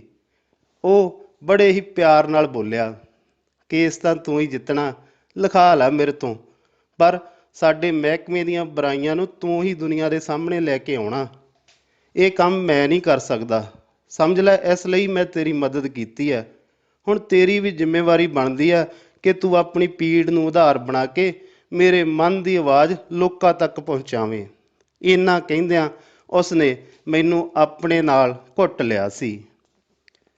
ਮੇਰੀ ਭਾਵੇਂ ਜਾਨ ਚਲੀ ਜਾਵੇ ਜੀ, ਮੈਂ ਨਾ ਤਾਂ ਤੁਹਾਡਾ ਅਹਿਸਾਨ ਭੁਲਾ ਸਕਦਾ ਤੇ ਨਾ ਹੀ ਤੁਹਾਡਾ ਆਖਾ ਮੋੜ ਸਕਦਾ। ਸਮਝ ਲਓ, ਕੰਮ ਹੋ ਗਿਆ। ਮੈਂ ਥਥਲਾਉਂਦਾ ਜਿਹਾ ਬੋਲਿਆ ਸਾਂ, ਪਰ ਮੇਰਾ ਅੰਦਰਲਾ ਮਨ ਉਸ ਦੇ ਇਸ ਹੁਕਮ ਦੀ 100% ਤਾਮੀਲ ਕਰਨ ਲਈ ਉਦੋਂ ਹੀ ਤਿਆਰ ਹੋ ਗਿਆ ਸੀ। ਚੰਗਾ, ਹੁਣ ਜੇ ਤੂੰ ਹੋਰ ਲਾਉਣੀ ਆ ਤਾਂ ਅੰਦਰ ਆ ਕੇ ਲਾ ਲੈ, ਨਹੀਂ ਤਾਂ ਘਰ ਪਹੁੰਚ। ਘਰ ਵਾਲੀ ਯਾਦ ਕਰਦੀ ਹੋਵੇਗੀ, ਪਰ ਕਮਿਸ਼ਨ ਅੱਗੇ ਆਪਣਾ ਕੇਸ ਜ਼ਰੂਰ ਪੇਸ਼ ਕਰਕੇ ਆਵੀਂ। ਇਹ ਵੀ ਮੇਰੀ ਗੱਲ ਯਾਦ ਰੱਖੀ। ਮੇਰਾ ਪਹਿਲਾਂ ਨਾ ਤੇ ਫਿਰ ਹਾਂ ਵਿੱਚ ਸਿਰ ਹਿਲਦਾ ਹੋਇਆ ਵੇਖ ਕੇ ਆਖਣ ਲੱਗਾ, ਘਰ ਪਹੁੰਚ ਕੇ ਫੋਨ ਜ਼ਰੂਰ ਕਰ ਦੇਵੀਂ। ਠੀਕ ਹੈ ਜੀ। ਇੰਨਾ ਆਖਦਿਆਂ ਮੈਂ ਮੋਟਰਸਾਈਕਲ ਸਟਾਰਟ ਕੀਤਾ ਤੇ ਘਰ ਵੱਲ ਨੂੰ ਚਾਲੇ ਪਾ ਦਿੱਤੇ। ਕਿਸ਼ਤ 187ਵੀਂ। ਸਾਰੇ ਰਾਹ ਮੈਂ ਉਸ ਬੰਦੇ ਅਤੇ ਉਸ ਦੇ ਉੱਚ ਕਿਰਦਾਰ ਬਾਰੇ ਹੀ ਸੋਚਦਾ ਰਿਹਾ। ਹੈਰਾਨ ਵੀ ਹੋ ਰਿਹਾ ਸਾਂ ਕਿ ਇੰਨੇ ਗੰਦੇ ਅਤੇ ਘਟੀਆ ਵਿਭਾਗ ਵਿੱਚ ਇੱਕ ਐਸਾ ਬੰਦਾ ਵੀ ਬੈਠਾ ਹੈ ਜਿਹੜਾ ਕਿਸੇ ਤੋਂ ਮਜਬੂਰੀ ਵਸ ਪੀਤੀ ਹੋਈ 2 ਘੁੱਟ ਦਾਰੂ ਕਾਰਨ ਹੀ ਆਪਣੇ ਆਪ ਨੂੰ ਅਪਰਾਧੀ ਸਮਝੀ ਜਾ ਰਿਹਾ ਹੈ, ਤੇ ਦੂਜੇ ਪਾਸੇ ਇਹਨਾਂ ਦੇ ਵੱਡੇ ਤੋਂ ਵੱਡੇ ਅਧਿਕਾਰੀ ਹਨ ਜੋ ਇੱਕ ਨਾ ਫਸਣ ਵਾਲੀ ਮੁਰਗੀ ਨੂੰ ਭਜਾ ਭਜਾ ਕੇ ਮਾਰ ਰਹੇ ਹਨ। ਮੈਂ ਆਪ ਮੁਹਾਰੇ ਹੀ ਕੋਈ ਹਰਿਆ ਬੂਟ ਰਹੀ ਹੋਰੀ, ਕੋਈ ਹਰਿਆ ਬੂਟ ਰਹੀ ਹੋਰੀ ਉਚਾਰਦਾ ਆ ਰਿਹਾ ਸਾਂ। ਮੇਰਾ ਮੋਟਰਸਾਈਕਲ ਇੱਕ ਵੱਡੀ ਸਾਰੀ ਇਮਾਰਤ ਦੇ ਅੱਗੋਂ ਦੀ ਲੰਘ ਰਿਹਾ ਸੀ। ਧੁੰਦ ਕਾਰਨ ਮੈਨੂੰ ਪਤਾ ਨਹੀਂ ਸੀ ਲੱਗ ਰਿਹਾ ਕਿ ਮੈਂ ਕਿਸ ਜਗ੍ਹਾ ਉੱਤੇ ਹਾਂ। ਬੱਲਬ ਦੇ ਮੱਧਮ ਜਿਹੇ ਚਾਨਣ ਵਿੱਚ ਜਦ ਮੈਨੂੰ ਥਾਣਾ ਸਿਟੀ ਦਾ ਬੋਰਡ ਨਜ਼ਰ ਆਇਆ ਤਾਂ ਮੈਂ ਮੋਟਰਸਾਈਕਲ ਰੋਕ ਲਿਆ। ਯਾਦਵਿੰਦਰ ਦੇ ਅੱਗੇ ਲੱਖ ਕਸਮਾਂ ਖਾਣ ਦੇ ਬਾਵਜੂਦ ਮੇਰੇ ਮਨ ਅੰਦਰ ਵਸੇ ਹੋਏ ਤਾਰੇ ਚਿੱਬ ਕੱਢ ਨੇ ਅੰਗੜਾਈ ਭਰ ਲਈ ਸੀ। ਮੈਂ ਜਾਣ ਬੁੱਝ ਕੇ ਥਾਣੇ ਦੇ ਦਰਵਾਜ਼ੇ ਅੱਗੇ ਥੁੱਕਿਆ ਤਾਂ ਕਿ ਮੈਨੂੰ ਕੋਈ ਪੁੱਛਣ ਵਾਲਾ ਆ ਜਾਵੇ। ਮੈਂ ਉਸ ਇਮਾਰਤ ਨੂੰ ਹੀ ਉੱਚੀ ਉੱਚੀ ਮਾਂ ਭੈਣ ਦੀਆਂ 10-12 ਗਾਲਾਂ ਕੱਢ ਦਿੱਤੀਆਂ ਸਨ। ਅੰਦਰੋਂ ਕੋਈ ਵੀ ਬਾਹਰ ਨਾ ਆਇਆ। ਮੈਨੂੰ ਮਹਿਸੂਸ ਹੋਇਆ ਕਿ ਸ਼ਾਇਦ ਪੁਲਿਸ ਵਾਲਿਆਂ ਨੇ CCTV ਕੈਮਰਿਆਂ ਰਾਹੀਂ ਮੈਨੂੰ ਤਾਰੇ ਚਿੱਬ ਕੱਢ ਵਾਂਗ ਪਹਿਚਾਣ ਲਿਆ ਹੈ ਤੇ ਇਸ ਲਈ ਹੀ ਉਹ ਮੇਰੇ ਨਾਲ ਪੰਗਾ ਲੈਣ ਲਈ ਬਾਹਰ ਨਹੀਂ ਆ ਰਹੇ ਹਨ। 10-15 ਮਿੰਟ ਉੱਥੇ ਖੜੇ ਰਹਿਣ ਤੋਂ ਬਾਅਦ ਮੈਂ ਮੋਟਰਸਾਈਕਲ ਤੋਰ ਲਿਆ ਤੇ ਘਰ ਪੁੱਜ ਗਿਆ। ਆਪਣੇ ਸੁਰੱਖਿਅਤ ਘਰ ਪੁੱਜਣ ਉਪਰੰਤ ਉਸ ਨੂੰ ਫੋਨ ਕਰਨ ਤੋਂ ਬਾਅਦ ਮੈਂ ਨੀਂਦ ਦੀ ਆਗੋਸ਼ ਵਿੱਚ ਚਲਾ ਗਿਆ ਸਾਂ। ਆਪਣੀ ਇਸ ਜਿੱਤ ਕਾਰਨ ਮੈਨੂੰ ਪਤਾ ਹੀ ਨਹੀਂ ਲੱਗਾ ਕਿ ਕਦ ਮੈਨੂੰ ਨੀਂਦ ਨੇ ਘੇਰ ਲਿਆ ਸੀ। ਸੁਪਨੇ ਵਿੱਚ ਵੀ ਮੈਂ ਥਾਣੇ ਦੇ ਅੱਗੇ ਜਾ ਕੇ ਪੁਲਿਸ ਵਾਲਿਆਂ ਨੂੰ ਲਲਕਾਰੇ ਮਾਰਦਾ ਰਿਹਾ ਸਾਂ। ਅਗਲੀ ਸਵੇਰ ਮੈਂ ਜਰਾ ਕੁ ਆਰਾਮ ਨਾਲ ਉੱਠਿਆ। ਬੇਸ਼ੱਕ ਮੇਰੇ ਮਨ ਵਿੱਚ ਆਪਣੇ ਤਿਆਰ ਕੀਤੇ ਜਾ ਰਹੇ ਕੇਸ ਨੂੰ ਹਰ ਪੱਖ ਤੋਂ ਮੁਕੰਮਲ ਕਰਨ ਦੀ ਕਾਹਲ ਸੀ। ਮੈਂ ਆਪਣੇ ਚਚੇਰੇ ਭਰਾਵਾਂ ਅਮਰਿੰਦਰ ਤੇ ਗੁਰਪਿੰਦਰ ਨੂੰ ਘਰ ਸੱਦ ਲਿਆ। ਅਸੀਂ ਮੁਕੱਦਮੇ ਨਾਲ ਸੰਬੰਧਿਤ ਅਰਜ਼ੀ, ਫੋਟੋਆਂ ਤੇ CD ਨੂੰ ਬੜੇ ਹੀ ਧਿਆਨ ਨਾਲ ਤਿਆਰ ਕਰ ਲਿਆ। ਕਿਸ਼ਤ 188ਵੀਂ। ਅਸੀਂ ਲਿਖਤ ਵਿੱਚ ਪੇਸ਼ ਕਰਨ ਵਾਲੇ ਸਾਰੇ ਤੱਥਾਂ ਨੂੰ ਵੀ ਪੂਰੀ ਤਰ੍ਹਾਂ ਜਾਂਚ ਲਿਆ। ਸ਼ਾਮ ਤੱਕ ਜਦ ਸਾਡੀ ਪੂਰੀ ਤਸੱਲੀ ਹੋ ਗਈ ਕਿ ਹੁਣ ਸਾਡਾ ਕੰਮ ਪੂਰੀ ਤਰ੍ਹਾਂ ਤੇ ਠੀਕ ਢੰਗ ਨਾਲ ਮੁਕੰਮਲ ਹੋ ਚੁੱਕਾ ਹੈ, ਤਾਂ ਅਸੀਂ ਇਹਨਾਂ ਸਾਰੇ ਦਸਤਾਵੇਜ਼ਾਂ ਨੂੰ ਇੱਕ ਬੈਗ ਵਿੱਚ ਪਾ ਕੇ ਸਾਂਭ ਦਿੱਤਾ ਅਤੇ ਚੰਡੀਗੜ੍ਹ ਜਾਣ ਦੀ ਤਿਆਰੀ ਵਿੱਚ ਰੁੱਝ ਗਏ। ਅਸੀਂ ਸਵੇਰ ਦੀ 4 ਵਜੇ ਵਾਲੀ ਪਹਿਲੀ ਬੱਸ ਵਿੱਚ ਸਵਾਰ ਹੋਣਾ ਸੀ। ਸਵੇਰੇ 3:45 ਵਜੇ ਨੂੰ ਅਸੀਂ ਬੱਸ ਅੱਡੇ ਵਿੱਚ ਪੁੱਜ ਗਏ। ਸਮਾਂ 4 ਤੋਂ ਕਾਫੀ ਉੱਪਰ ਹੋ ਚੁੱਕਾ ਸੀ। ਉੱਥੇ ਫਿਰਦੇ ਬੰਦਿਆਂ ਤੋਂ ਪਤਾ ਲੱਗਾ ਕਿ ਧੁੰਦ ਕਾਰਨ ਬੱਸਾਂ ਨੂੰ ਦੇਰੀ ਹੋ ਰਹੀ ਹੈ। ਸਾਨੂੰ ਕੁਝ ਫਿਕਰ ਹੋਣ ਲੱਗ ਪਿਆ। ਅੰਤ ਸਾਨੂੰ ਇੱਕ ਅਖਬਾਰਾਂ ਵਾਲੀ ਗੱਡੀ ਦਾ ਪਤਾ ਲੱਗਾ ਤੇ ਅਸੀਂ ਝੱਟ ਦੇਣੇ ਲੁਧਿਆਣੇ ਤੱਕ ਪੁੱਜਣ ਲਈ ਉਸ ਵਿੱਚ ਹੀ ਚੜ੍ਹ ਗਏ। ਧੁੰਦ ਵੀ ਇੰਨੀ ਸੀ ਕਿ ਹੱਥ ਨੂੰ ਹੱਥ ਨਜ਼ਰ ਨਹੀਂ ਸੀ ਆ ਰਿਹਾ, ਪਰ ਗੱਡੀ ਦਾ ਡਰਾਈਵਰ ਆਪਣੇ ਕੰਮ ਵਿੱਚ ਇੰਨਾ ਮਾਹਿਰ ਸੀ ਕਿ ਉਹ ਪੂਰੀ ਤੇਜ਼ ਗਤੀ ਨਾਲ ਗੱਡੀ ਨੂੰ ਭਜਾਈ ਜਾ ਰਿਹਾ ਸੀ। ਸਾਰੇ ਰਾਹ ਸਾਨੂੰ ਕਿਤੇ ਵੀ ਨਹੀਂ ਲੱਗਾ ਕਿ ਉਸ ਨੇ ਕਿਸੇ ਜਗ੍ਹਾ 'ਤੇ ਵੀ ਗੱਡੀ ਨੂੰ ਗਲਤ ਚਲਾਇਆ ਹੈ। ਲੁਧਿਆਣੇ ਤੋਂ ਚੰਡੀਗੜ੍ਹ ਵਾਲੀ ਸਿੱਧੀ ਬੱਸ ਮਿਲ ਗਈ। ਅਸੀਂ ਠੀਕ 9:30 ਵਜੇ ਨੂੰ ਮਨੁੱਖੀ ਅਧਿਕਾਰ ਕਮਿਸ਼ਨ ਦੇ ਦਫ਼ਤਰ ਅੱਗੇ ਖੜ੍ਹੇ ਸਾਂ। ਪੌੜੀਆਂ ਚੜ੍ਹ ਕੇ ਅਸੀਂ ਇੱਕ ਚੌਕੀਦਾਰ ਤੋਂ ਸੰਬੰਧਿਤ ਕਮਰੇ ਬਾਰੇ ਪੁੱਛਿਆ ਅਤੇ ਸਿੱਧਾ ਉਸ ਵਿੱਚ ਚਲੇ ਗਏ। ਮੈਂ ਉੱਥੇ ਬੈਠੇ ਕਲਰਕ ਨੂੰ ਆਪਣੀ ਤਰੀਕ ਬਾਰੇ ਦੱਸਿਆ ਅਤੇ ਕਮਿਸ਼ਨ ਦੁਆਰਾ ਭੇਜੇ ਗਏ ਕਾਗਜ਼ ਉਸ ਨੂੰ ਫੜਾ ਦਿੱਤੇ। ਉਸ ਨੇ ਸਾਡੇ ਕੇਸ ਦਾ ਨੰਬਰ ਕੰਪਿਊਟਰ ਵਿੱਚ ਭਰਿਆ ਤੇ ਤੁਰੰਤ ਸਾਨੂੰ ਅਗਲੀ ਤਾਰੀਖ ਵੀ ਦੇ ਦਿੱਤੀ। ਮੈਂ ਤੇ ਅਮਰਿੰਦਰ ਇੱਕ ਦੂਜੇ ਦੇ ਮੂੰਹ ਵੱਲ ਬੜੀ ਹੀ ਹੈਰਾਨੀ ਨਾਲ ਝਾਕ ਕੇ ਮੇਰੇ ਮਨ ਵਿੱਚ ਇੱਕ ਗੱਲ ਤੁਰੰਤ ਹੀ ਖਟਕੀ, ਲੈ ਇੱਥੇ ਵੀ ਤਰੀਕਾਂ ਦਾ ਸਿਲਸਿਲਾ ਸ਼ੁਰੂ ਹੋ ਗਿਆ। ਮੈਂ ਹਿੰਮਤ ਜਿਹੀ ਇਕੱਠੀ ਕਰਕੇ ਉਸ ਕਲਰਕ ਨੂੰ ਕਿਹਾ, ਸਰ ਬੜੀ ਦੂਰੋਂ ਆਏ ਹਾਂ ਜੀ, ਅਸੀਂ ਤਾਂ ਆਪਣਾ ਸਾਰਾ ਕੇਸ ਤੇ ਸਬੂਤ ਲੈ ਕੇ ਆਏ ਸੀ। ਪਲੀਜ਼ ਜੇ ਅੱਜ ਸਾਡੇ ਵੱਡੇ ਸਾਹਿਬ ਨਾਲ ਗੱਲ ਕਰਵਾ ਦੇਵੋ ਤਾਂ ਕਿ ਸਾਡਾ ਹੋਰ ਕੋਈ ਗੇੜਾ ਨਾ ਲੱਗੇ। ਅਸੀਂ ਉਹਨਾਂ ਨੂੰ ਮਿਲ ਕੇ ਆਪਣਾ ਪੱਖ ਤੇ ਸਾਰਾ ਮਾਮਲਾ ਸਮਝਾਉਣਾ ਚਾਹੁੰਦੇ ਹਾਂ। ਉਹ ਬੋਲਿਆ, ਗੱਲ ਇਹ ਆ ਕਿ ਤੁਹਾਡੇ ਕੇਸ ਵਾਲੇ ਜੱਜ ਸਾਹਿਬ ਅੱਜ ਛੁੱਟੀ 'ਤੇ ਨੇ। ਤੁਸੀਂ ਇੰਝ ਕਰੋ, ਇਹ ਫਾਈਲ ਮੈਨੂੰ ਜਮ੍ਹਾਂ ਕਰਵਾ ਦਿਓ। ਜੱਜ ਸਾਹਿਬ ਆਉਣਗੇ ਮੈਂ ਉਹਨਾਂ ਦੇ ਅੱਗੇ ਪੇਸ਼ ਕਰ ਦੇਵਾਂਗਾ। ਉਸ ਦੇ ਬੋਲਣ ਦਾ ਸਲੀਕਾ ਇੰਨਾ ਵਧੀਆ ਸੀ ਕਿ ਮੈਂ ਚਾਹ ਕੇ ਵੀ ਉਸ ਨੂੰ ਨਾ ਨਹੀਂ ਕਰ ਸਕਿਆ ਸਾਂ। ਮੈਂ ਹੱਥ ਵਿੱਚ ਫੜੀ ਫਾਈਲ ਤੇ CD ਉਸ ਦੇ ਹਵਾਲੇ ਕਰ ਦਿੱਤੀ। ਉਹ ਬੋਲਿਆ, ਅੱਗੇ ਤੋਂ ਤੁਸੀਂ ਖੁਦ ਨਾ ਆਇਆ ਕਰੋ। ਜੇਕਰ ਤੁਸੀਂ ਕੋਈ ਹੋਰ ਦਸਤਾਵੇਜ਼ ਭੇਜਣੇ ਹੋਏ ਤਾਂ ਰਜਿਸਟਰੀ ਰਾਹੀਂ ਭੇਜ ਦਿਆ ਕਰੋ। ਉਸ ਨੇ ਇੰਨੇ ਪਿਆਰ ਨਾਲ ਆਖਿਆ ਜਿਵੇਂ ਉਸ ਨੂੰ ਇੰਨੀ ਠੰਡ ਵਿੱਚ ਸਾਡੇ ਉੱਥੇ ਜਾਣ ਅਤੇ ਬਿਰੰਗ ਵਾਪਸ ਮੁੜਨ ਦਾ ਅਫਸੋਸ ਹੋ ਰਿਹਾ ਸੀ। ਅਸੀਂ ਉਸ ਦਾ ਧੰਨਵਾਦ ਕਰਕੇ ਬਾਹਰ ਆ ਗਏ। ਕਿਸ਼ਤ 199ਵੀਂ। ਪੌੜੀਆਂ ਉਤਰਦੇ ਸਮੇਂ ਅਮਰਿੰਦਰ ਨੇ ਆਪਣੇ ਮਨ ਦੀ ਸ਼ੰਕਾ ਜ਼ਾਹਿਰ ਕੀਤੀ, ਯਾਰ ਇਹਦਾ ਕੀ ਪਤਾ ਆਪਣੀ ਫਾਈਲ ਪੇਸ਼ ਕਰੇਗਾ ਵੀ ਕਿ ਨਹੀਂ।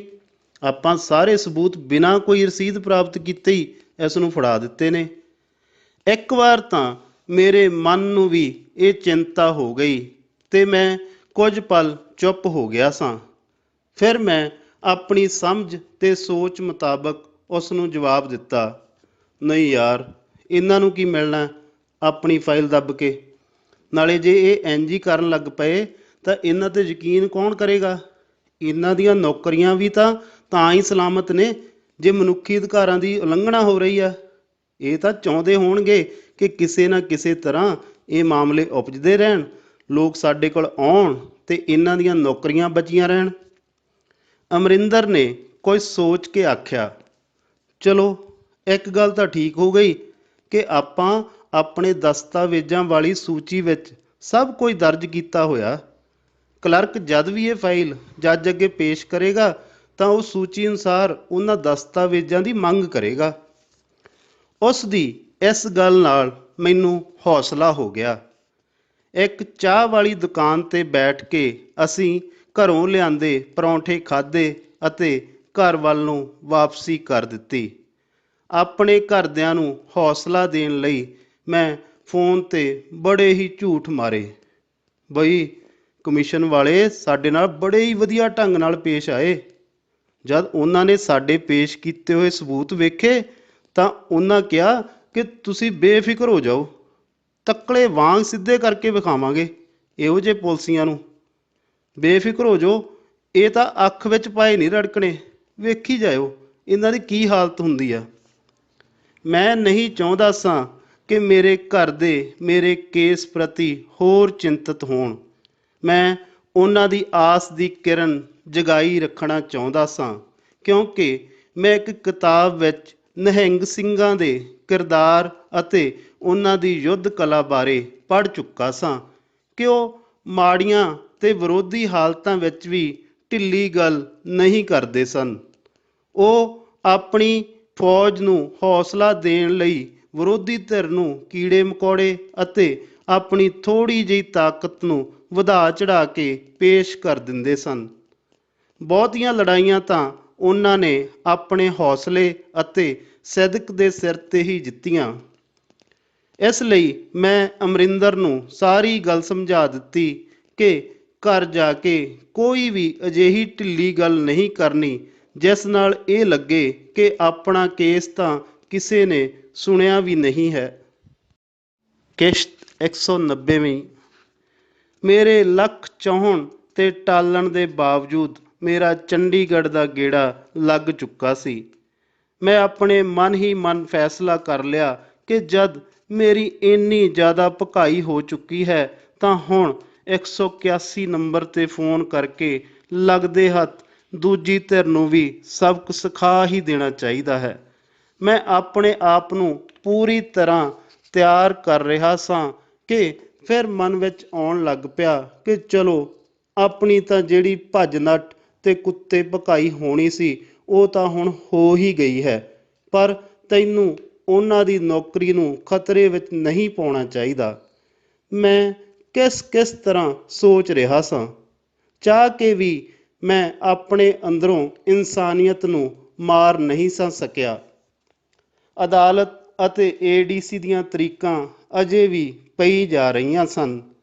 ਹਰ ਵਾਰ ਮੈਂ ਤੇ ਮੇਰਾ ਵਕੀਲ ਇਕੱਲੇ ਜੱਜ ਸਾਹਮਣੇ ਪੇਸ਼ ਹੁੰਦੇ ਸਾਂ ਤੇ ਦੂਜੀ ਧਿਰ ਦਾ ਮੁਨਸ਼ੀ ਹੀ ਆ ਕੇ ਅਗਲੀ ਤਾਰੀਖ ਦੀ ਬੇਨਤੀ ਕਰ ਦਿੰਦਾ ਸੀ। ਜੱਜ ਅਗਲੀ ਤਾਰੀਖ ਪਾ ਦਿੰਦੀ ਸੀ। ਦੂਜੇ ਪਾਸੇ ADC ਦਾ ਰੀਡਰ ਵੀ ਕੋਈ ਨਾ ਕੋਈ ਬਹਾਨਾ ਘੜ ਕੇ ਬੜੇ ਪਿਆਰ ਨਾਲ ਪਹਿਲਾਂ ਵਾਂਗ ਹੀ ਮਿੱਠੀ ਗੋਲੀ ਦੇ ਕੇ ਮੈਨੂੰ ਤੋਰ ਦਿੰਦਾ, ਬਸ ਅਗਲੀ ਤਰੀਕ 'ਤੇ ਤੇਰੇ ਵਾਲਾ ਕੰਡਾ ਕੱਢ ਹੀ ਦੇਣਾ। ਰੀਡਰ ਨੂੰ ਪਾਈਆਂ ਗਈਆਂ ਸਿਫਾਰਸ਼ਾਂ ਨਾਲ ਵੀ ਮਸਲਾ ਹੱਲ ਨਹੀਂ ਸੀ ਹੋ ਰਿਹਾ। ਉਹ ਮੇਰੇ ਹਰ ਸਿਫਾਰਸ਼ੀਏ ਨੂੰ ਹਾਂਜੀ ਹੂੰਜੀ ਆਖ ਕੇ ਟਾਲ ਦਿੰਦਾ ਸੀ। ਉਹ ਆਖਾ ਮੋੜਨਾ ਨਹੀਂ ਤੇ ਡੱਕਾ ਤੋੜਨਾ ਨਹੀਂ ਵਾਲੀ ਕਹਾਵਤ ਨੂੰ ਸੱਚ ਕਰ ਰਿਹਾ ਸੀ। ਫਿਰ ਸਾਨੂੰ ਇਹ ਵੀ ਲੱਗਣ ਲੱਗਦਾ ਕਿ ਇਸ ਨੂੰ ਜ਼ਰੂਰ ਹੀ ਪੁਲਿਸ ਵਾਲਿਆਂ ਨੇ ਡਰਾਇਆ ਹੋਣਾ ਹੈ।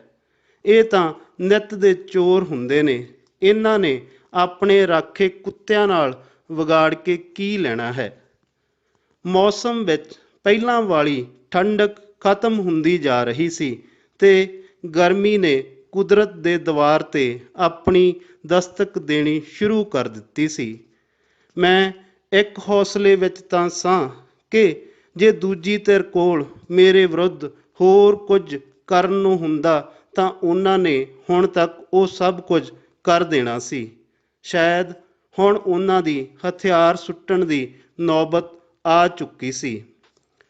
ਦੂਜੀ ਧਿਰ ਆਪਣੇ ਗਵਾਹ ਅਤੇ ਸਬੂਤ ਪੇਸ਼ ਕਰਨ ਵਾਲੀਆਂ ਸਾਰੀਆਂ ਬਣਦੀਆਂ ਤਰੀਕਾਂ ਲੈ ਚੁੱਕੀ ਸੀ। ਮੈਨੂੰ ਉਮੀਦ ਸੀ ਕਿ ਅਗਲੀ ਤਾਰੀਖ 'ਤੇ ਮੇਰੇ ਕੇਸ ਵਿੱਚ ਕੋਈ ਨਾ ਕੋਈ ਫੈਸਲਾਕੁਨ ਮੋੜ ਜ਼ਰੂਰ ਆਵੇਗਾ।